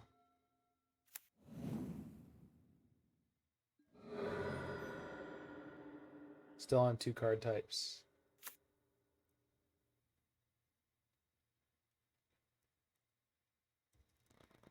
Still nothing. Wild. What is happening over there? There we go. Lavender. Should at least be able to kill a channeler here. If they have another mutagenic growth, we get blown out unbelievably here, but I will take it. Think we can go down one Steam Vents in the lower hold list? Yep. Yep, we probably could. What do you want to play? Double blue's pretty important. But you can go down a Steam Vents if you want to.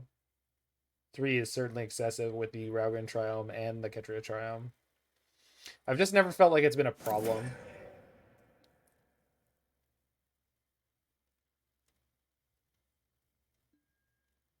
But it's certainly a choice you can make. The other card is Stormwing? Nope. Wild.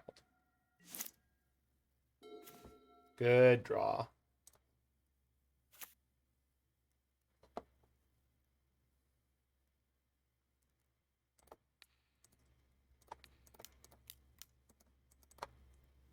Between the hammer and the anvil. Smash!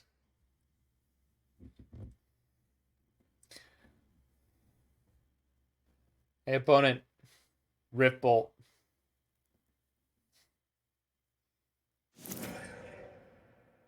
This is the other one. Piercing Bolt? The one with Wither? Can't remember what that card is called.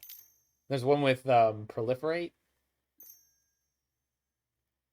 Now they're going to have the Stormwing.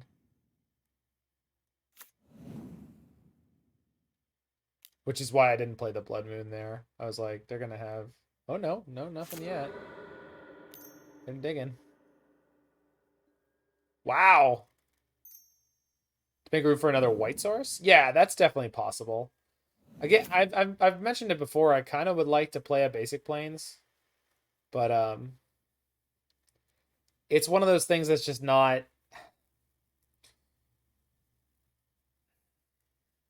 It's not... It's really difficult for me to argue myself into wanting to play another basic land in that deck list. Because, especially one that's not a mountain, especially one that's like, I don't know. I feel like basic planes would mean I want to remove the island, and obviously removing the island is scary. Like, you have to change the sideboard, and that would definitely be part of that plan. Yeah, that's a really good draw. So, assuming that I survive this turn, and I'm at 17 and they have 1 card in hand. They have a Lavadart in their graveyard, but assuming I survive this turn, this Stormwing should go down. Swift Spirit, sure. Shit on the floor. Get Swifty in here. Attacks with both. I'll just jump block the Swift Spirit.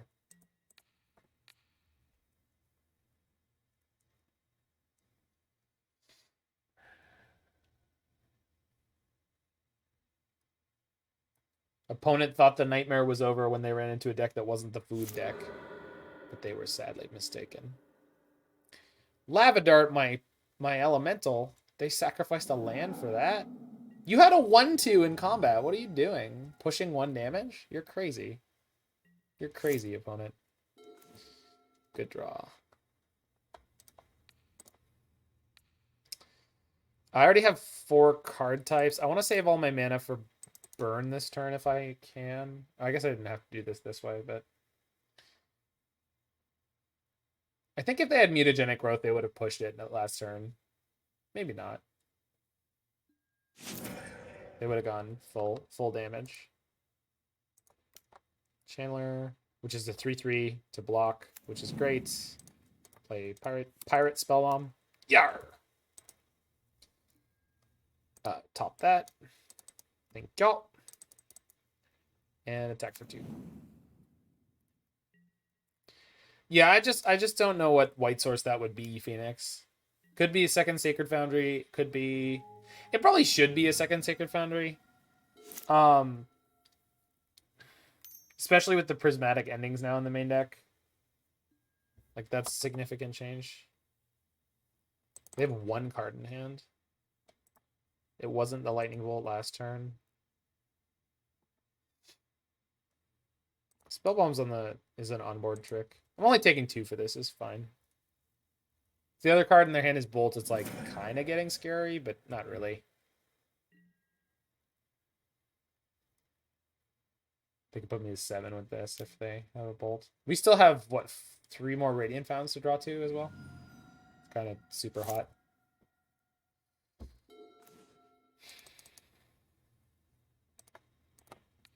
Stamp. Smash. What's your other card? I probably should have attacked first. Lava Dart. Are they planning on flashing it back this turn?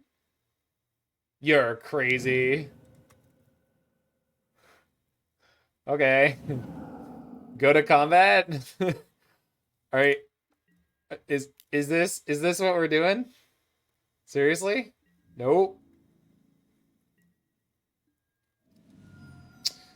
I'm just not spending anything here. I mean, I guess I can upkeep Bolt. Get their Swiftspear off the table. That's probably the right thing to do.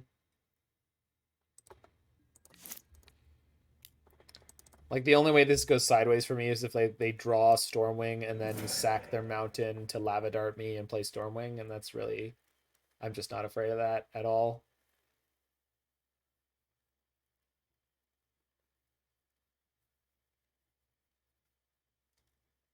Not afraid of you, opponent. I ain't afraid of no ghosts. I ain't afraid of no ghosts.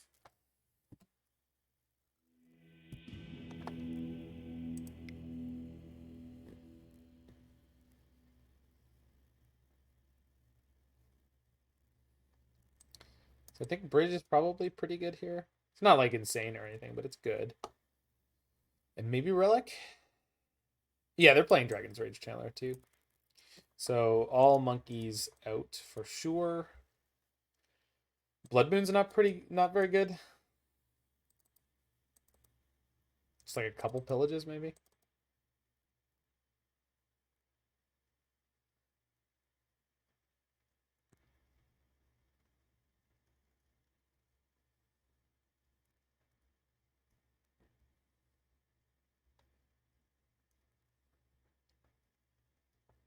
All right, let's go. I don't know. This deck is so clean. It's like playing something like 8-rack. It's just like in every matchup. I mean, but it's interesting because you kind of know, or you kind of have to figure out like where to control and where to go on the beatdown. This is like, I don't know. I love these decks. The just mid-range red. It's just comfy. It's not a lot of crazy interactions you have to like look out for. You just play some good clean Magic. All right, we're gonna keep the one lander on the draw. Probably a little crazy, but like, I'm okay with it.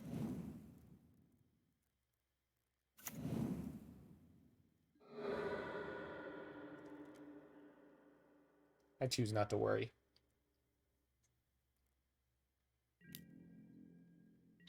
Mountain off the top. Mountain off the top. Mountain off the top. Mountain off the top. Pyrite Spellbomb. It's not what I wanted to see.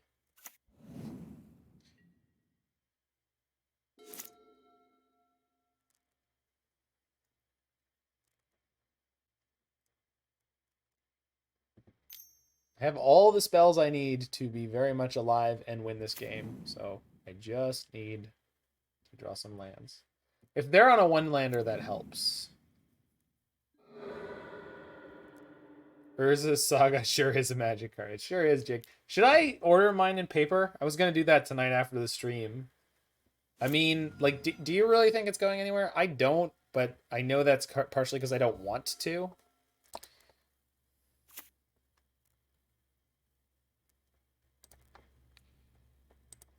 Yeah, I don't think they'll be banned either. I just want to pick them up before it gets difficult to do so. Like, I haven't been paying attention to how fast the supply at the place I buy from is going down, but like the retro frame fetch lands sold out in a single weekend, so I'm just a little squirrely. And obviously the supply of that is much less than Urza's Saga. Like at the beginning of the weekend they had like, I don't know, it was like 15 to 20 of each of the old frame fetch lands, whereas for Saga they had like 130, like 130 regular, like 80 of the sketch frame. So It's a boon for artifact decks. Yeah. I mean, the food engine... Yeah, the Oval Chase Daredevil? Yeah. Which will severely depower one of the most awesome versions of those decks that has happened so far.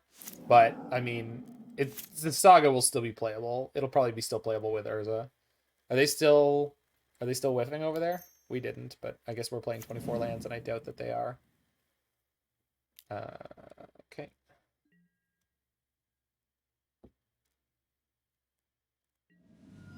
You don't like this style of decks, especially in paper? I do. Most clean and light-handed way to address things. Well, we'll see in a week or so. Like again, the Oval Chase deck wasn't a thing last week, right? And again, like Jerry Thompson wrote his article about Golgari food being the best deck in Modern. Sorry, he recorded his podcast episode about that for Arena Deck Lists, right? And like they were playing Oval Chase in that deck, but they were also playing Cauldron Familiar and Witch's Oven, right? It's like and Feasting Troll King, which I don't think made an appearance in this weekend's events at all.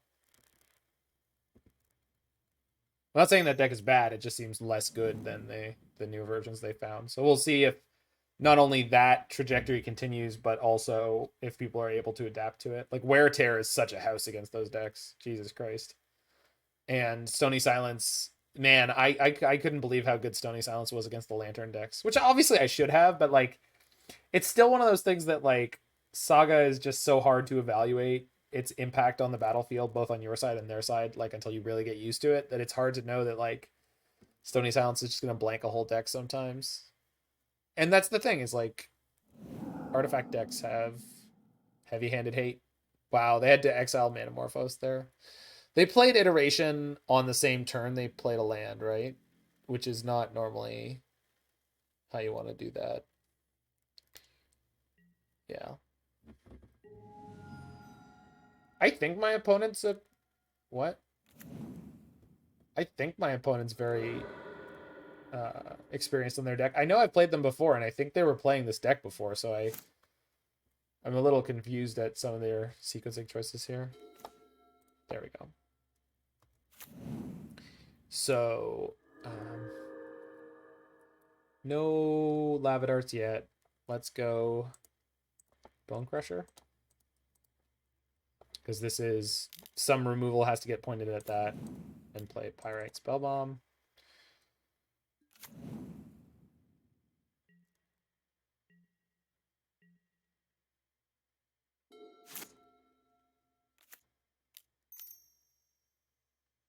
I mean, I guess the real question, Jiggy, is like, is the Oval Chase Daredevil deck, like the decks that it goes in, does that make those decks as powerful as it has seemed like? Is that archetype unassailable? Is it really as good as it seems like? It's certainly doing very well, but like in the Sunday Challenge, I don't think there were anywhere near as many of those decks, and they weren't anywhere near as successful. So, as the Saturday goes, Scry top. Okay. I am willing to trade my Bonecrusher for your Monasteries of Spirit. Don't you doubt it. Ain't no bout to doubt it.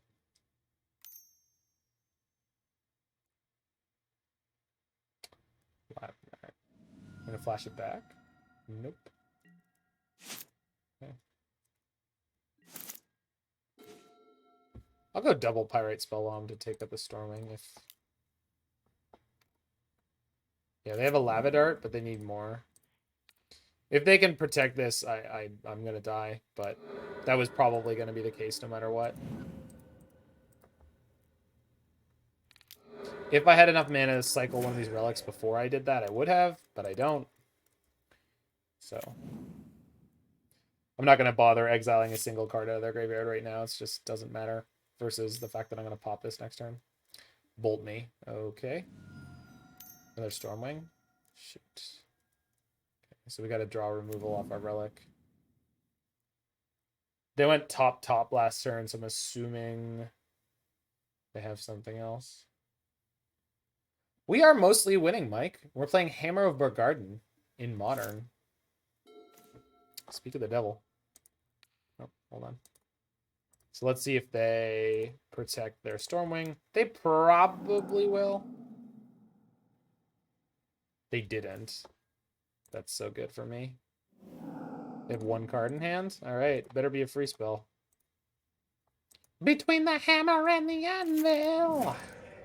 Nope. You know what's great about burn spells? They do everything. Slices. It does. What the hell? What? They're playing prowess. I mean, man, that's a good choice for them. That is really good right here. And Unholy Heat. Wow. Look at this prowess deck. Jesus. Well, that's a really good draw. Really good draw there. Grab Obosh. The Preypiercer. Let's get this last card out of their graveyard.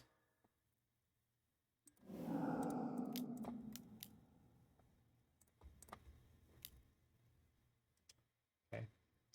So we shouldn't die this turn. It's possible, but we shouldn't die this turn. And then Obosh should be a pretty reasonable speed bump. Okay, they're flooding a little bit. Are you not cracking that eyelet? They must have another Stormwing in hand. It's the only explanation. Or maybe it's just a burn spell. No, it's probably Stormwing in hand. Nope. Interesting. Maybe they're starting to stockpile burn spells to remove the Obosh. I guess there's not much of a chance they'd want to crack the eyelet here. Let's see if I find like a Seasoned Pyromancer or something else that I'd want to play. Dragon's Rage. No. Yeah, just play Obosh. Should keep me alive. Maybe they're just going to try to burn me out here. So I'm at Virtual 6. Because the Elemental's going to get through. So if they have like Swift Spear Bolt. Yeah. Or Lava Dart.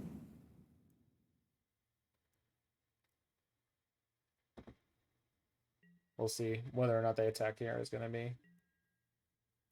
Okay, well, I mean,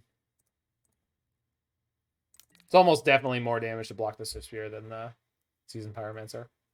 So if they have the kill here, they have the kill here, and there's nothing I was going to be able to do about it.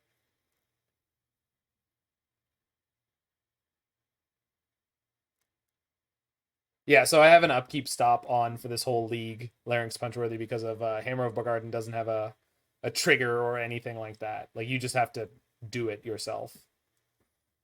It's old school. Hammer doesn't do any of the work for you. You gotta do all the work yourself.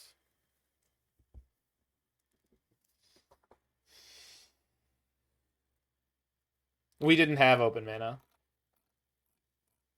We have not had open mana, is the reason we haven't cycled. So is Hammer of Bogardan awful? No, it's not. It increases your density of burn spells. We had 2 last turn.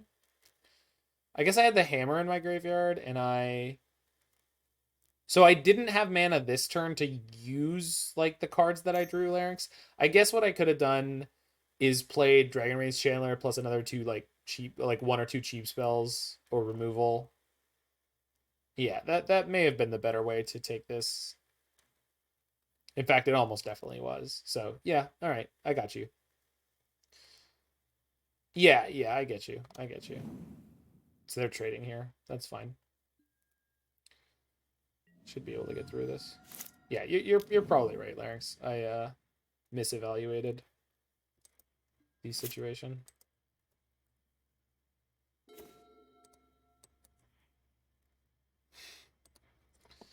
Do I want to cycle one of these before I cycle the Forgotten Cave so that I get closer to Delirium? I think so.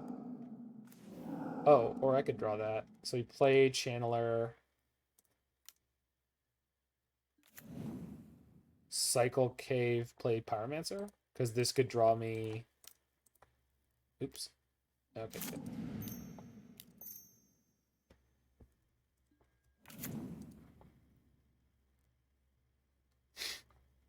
We'll just keep those. With 4, they only have 1 draw. I should be alive here. Rusip.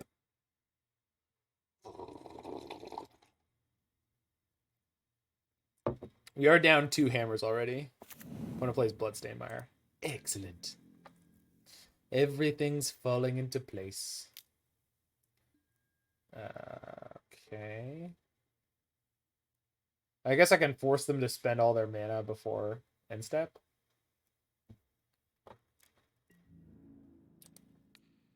If I trade.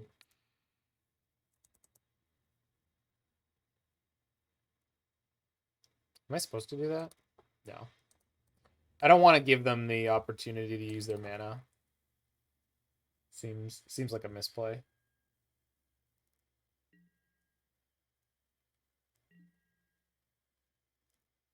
I guess it would mean that I would have been able to cycle my relic more freely.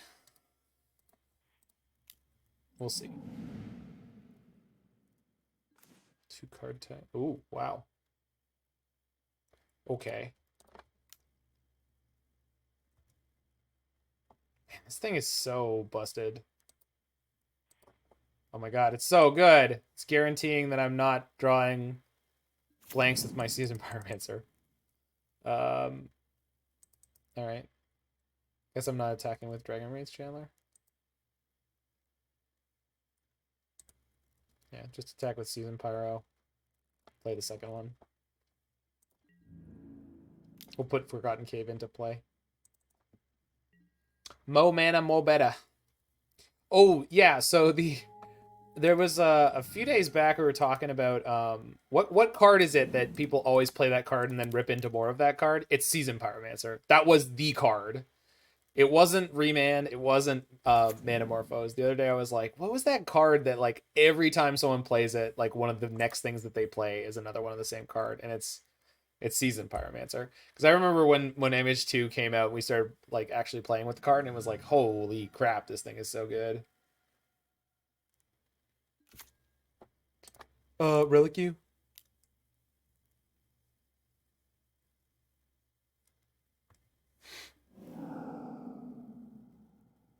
Yeah. Yeah, we have. We also have a lot more permanents in play. Like, we have some crazy card advantage going.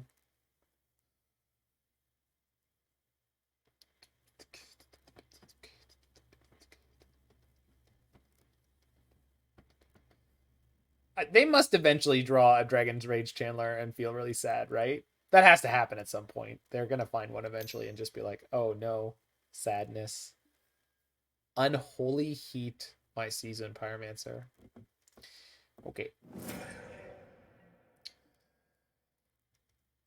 I can trade Spikefield Hazard plus Dragon's Rage Chandler for their Seasoned Pyromancer here. Or I could wait until next turn to do that and just kill the elemental. No, that doesn't. Oh yeah, and trade the Spellbomb. I think that's how I want to do this. Go block here, spell on the elemental. Because one of the ways I can lose this game is if like they actually get some creatures into play and then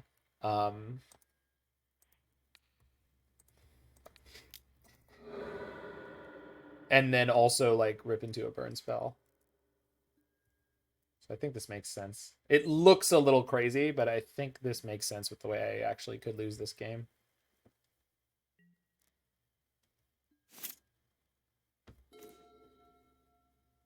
We could go to 3 and Spikefield the Pyro so they can't. No, but I just didn't want to go to 3. Because like I just don't want to give them the opportunity to just like rip into a lightning bolt. Because that could literally happen any turn right now. And it just seems like a really stupid way to lose a game. So attack for 2. Play Bonecrusher. Bonecrusher blanks the Seasoned Pyromancer for now. And then depending on what they do, oh, you're just being silly. Spikefield then Stomp. No, I think I just play Bonecrusher, and I can save the Spikefield, and I can also grab my Spyro tokens. If they just attack, I block, and then I and then I Spikefield.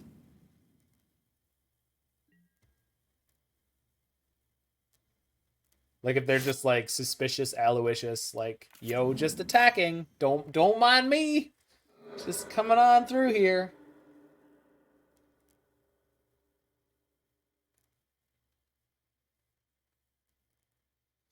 So we have them in the perfect squeeze because we never went to 3. Full cost Stormwing? Yeah.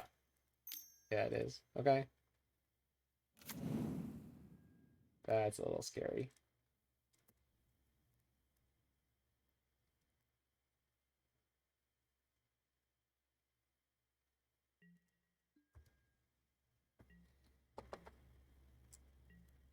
Well, I'm going to have the freedom to pop the relic now. So there's a very good chance we just win this turn. With their Stormwing, they went bottom. Okay, that's also a good sign.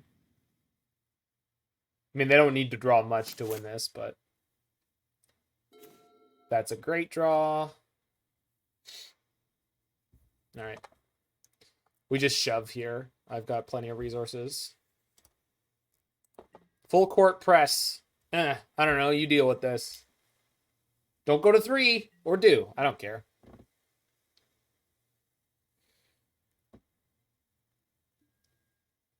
Yeah? All right. So now we let them have the Pyro, and then we just kill the Stormwing. Yeah.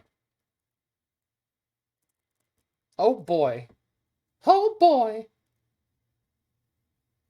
Yeah.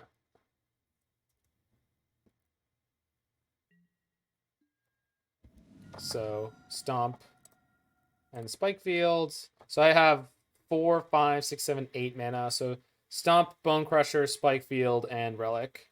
Yeah. Where's Roy? Carnage! Roy loves his carnage. Yeah, Radiant Fountains gained us exactly for this game, and we're exactly for this game, right? Like, like you can't downplay their value. It's clearly too goddamn high. Then the funny thing here too is like I think that was probably missequence. I could have just cracked the relic first, but like, oh my god. The funny thing there too is like I could let them have the Spyro now in the graveyard if I wanted to. How do they win? They don't. It's over. There's no out. Oh no. You don't pump my Bonecrusher. I kill you. Spiral into Bolt. Yeah, Spyro into Bolt would have killed me, actually. Yeah, they did have an out. They did have an out, technically speaking. Nice solid league there. Pretty quick, too. Mono red midrange just being great.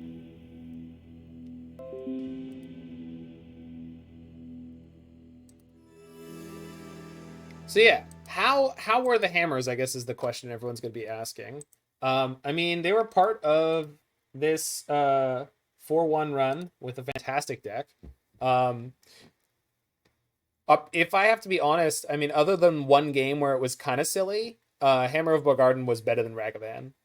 And a 3-mana Lightning Bolt at sorcery speed, so like Rift Bolt, was basically all it was most of the time. But that's okay, because the rest of this deck's core is actually very strong, and the threat of the redundancy over a longer game like that one, like if I had started finding Hammer of Bogardan at the end there, it would have been a big deal, because it blanks almost every creature they can draw. Hammer of Bogardan as a recursive source of damage just seems like it's probably really good in a metagame where you can slow down the... It was actually an 8th edition too, Colby. No, but the point, Larynx, is that the deck is strong enough against the brutal fast modern metagame that it can commit to its like slow grindy plan with a card like Hammer of Bogardan. I don't know if it's the best or only way that you should be doing this, but it certainly seems to work. I mean, it really I think it adds to the overall package in a way that's totally reasonable. Likely story. Already out power creep by Tog and Monk. Yeah, yeah. And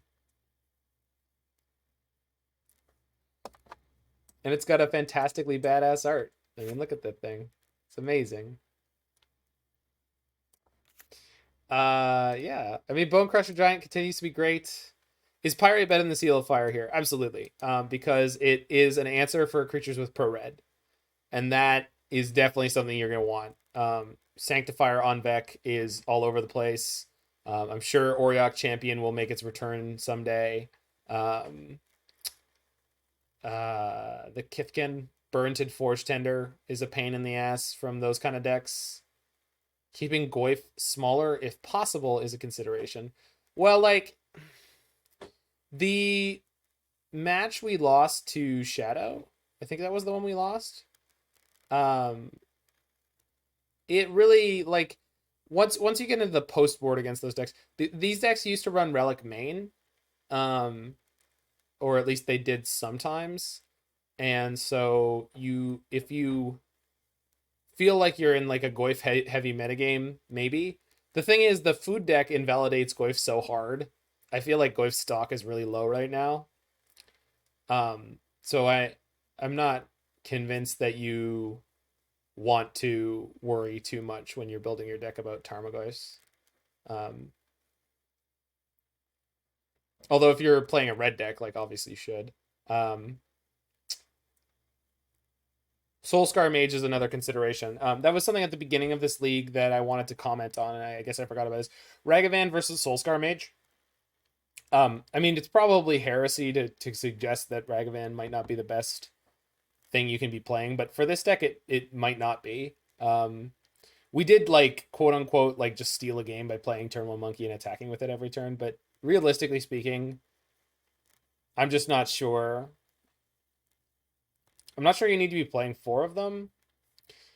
And like Soulscar Mage really does add something, add a dimension to these decks that they sometimes need, which is the ability to shrink larger creatures. Because we really, like, we did steal a game away from a bunch of Tarmogoyfs, but like if there was a Ragavan that was stuck in my hand the whole game, which I think I ended up pitching to Seasoned Pyromancer. The nice thing about this deck too, though, is like you have such good card selection a lot of the time. Dragon's Rage Channeler is like the biggest culprit of your increased card selection. This card is nutty. This thing is so freaking good. I'm really wowed by this card. And this, like, I think this might be the best deck I've played it in so far. For what I wanted from it. Anyway, a little bit of a shorter stream tonight. I apologize for that to anyone who just showed up or was hoping that I'd be going 8 till late as usual, but I'm pretty wiped out. So that's going to be it for me. But if you're in the future watching this on the YouTube, make sure you hit that like button, smash that subscribe button, check out any of my other videos you're interested in, and I'll see you over there. And for everyone live, I am looking for someone to raid. If anyone has a favorite person that they know is streaming right now, let me know. Otherwise, I'm going to go on the hunt.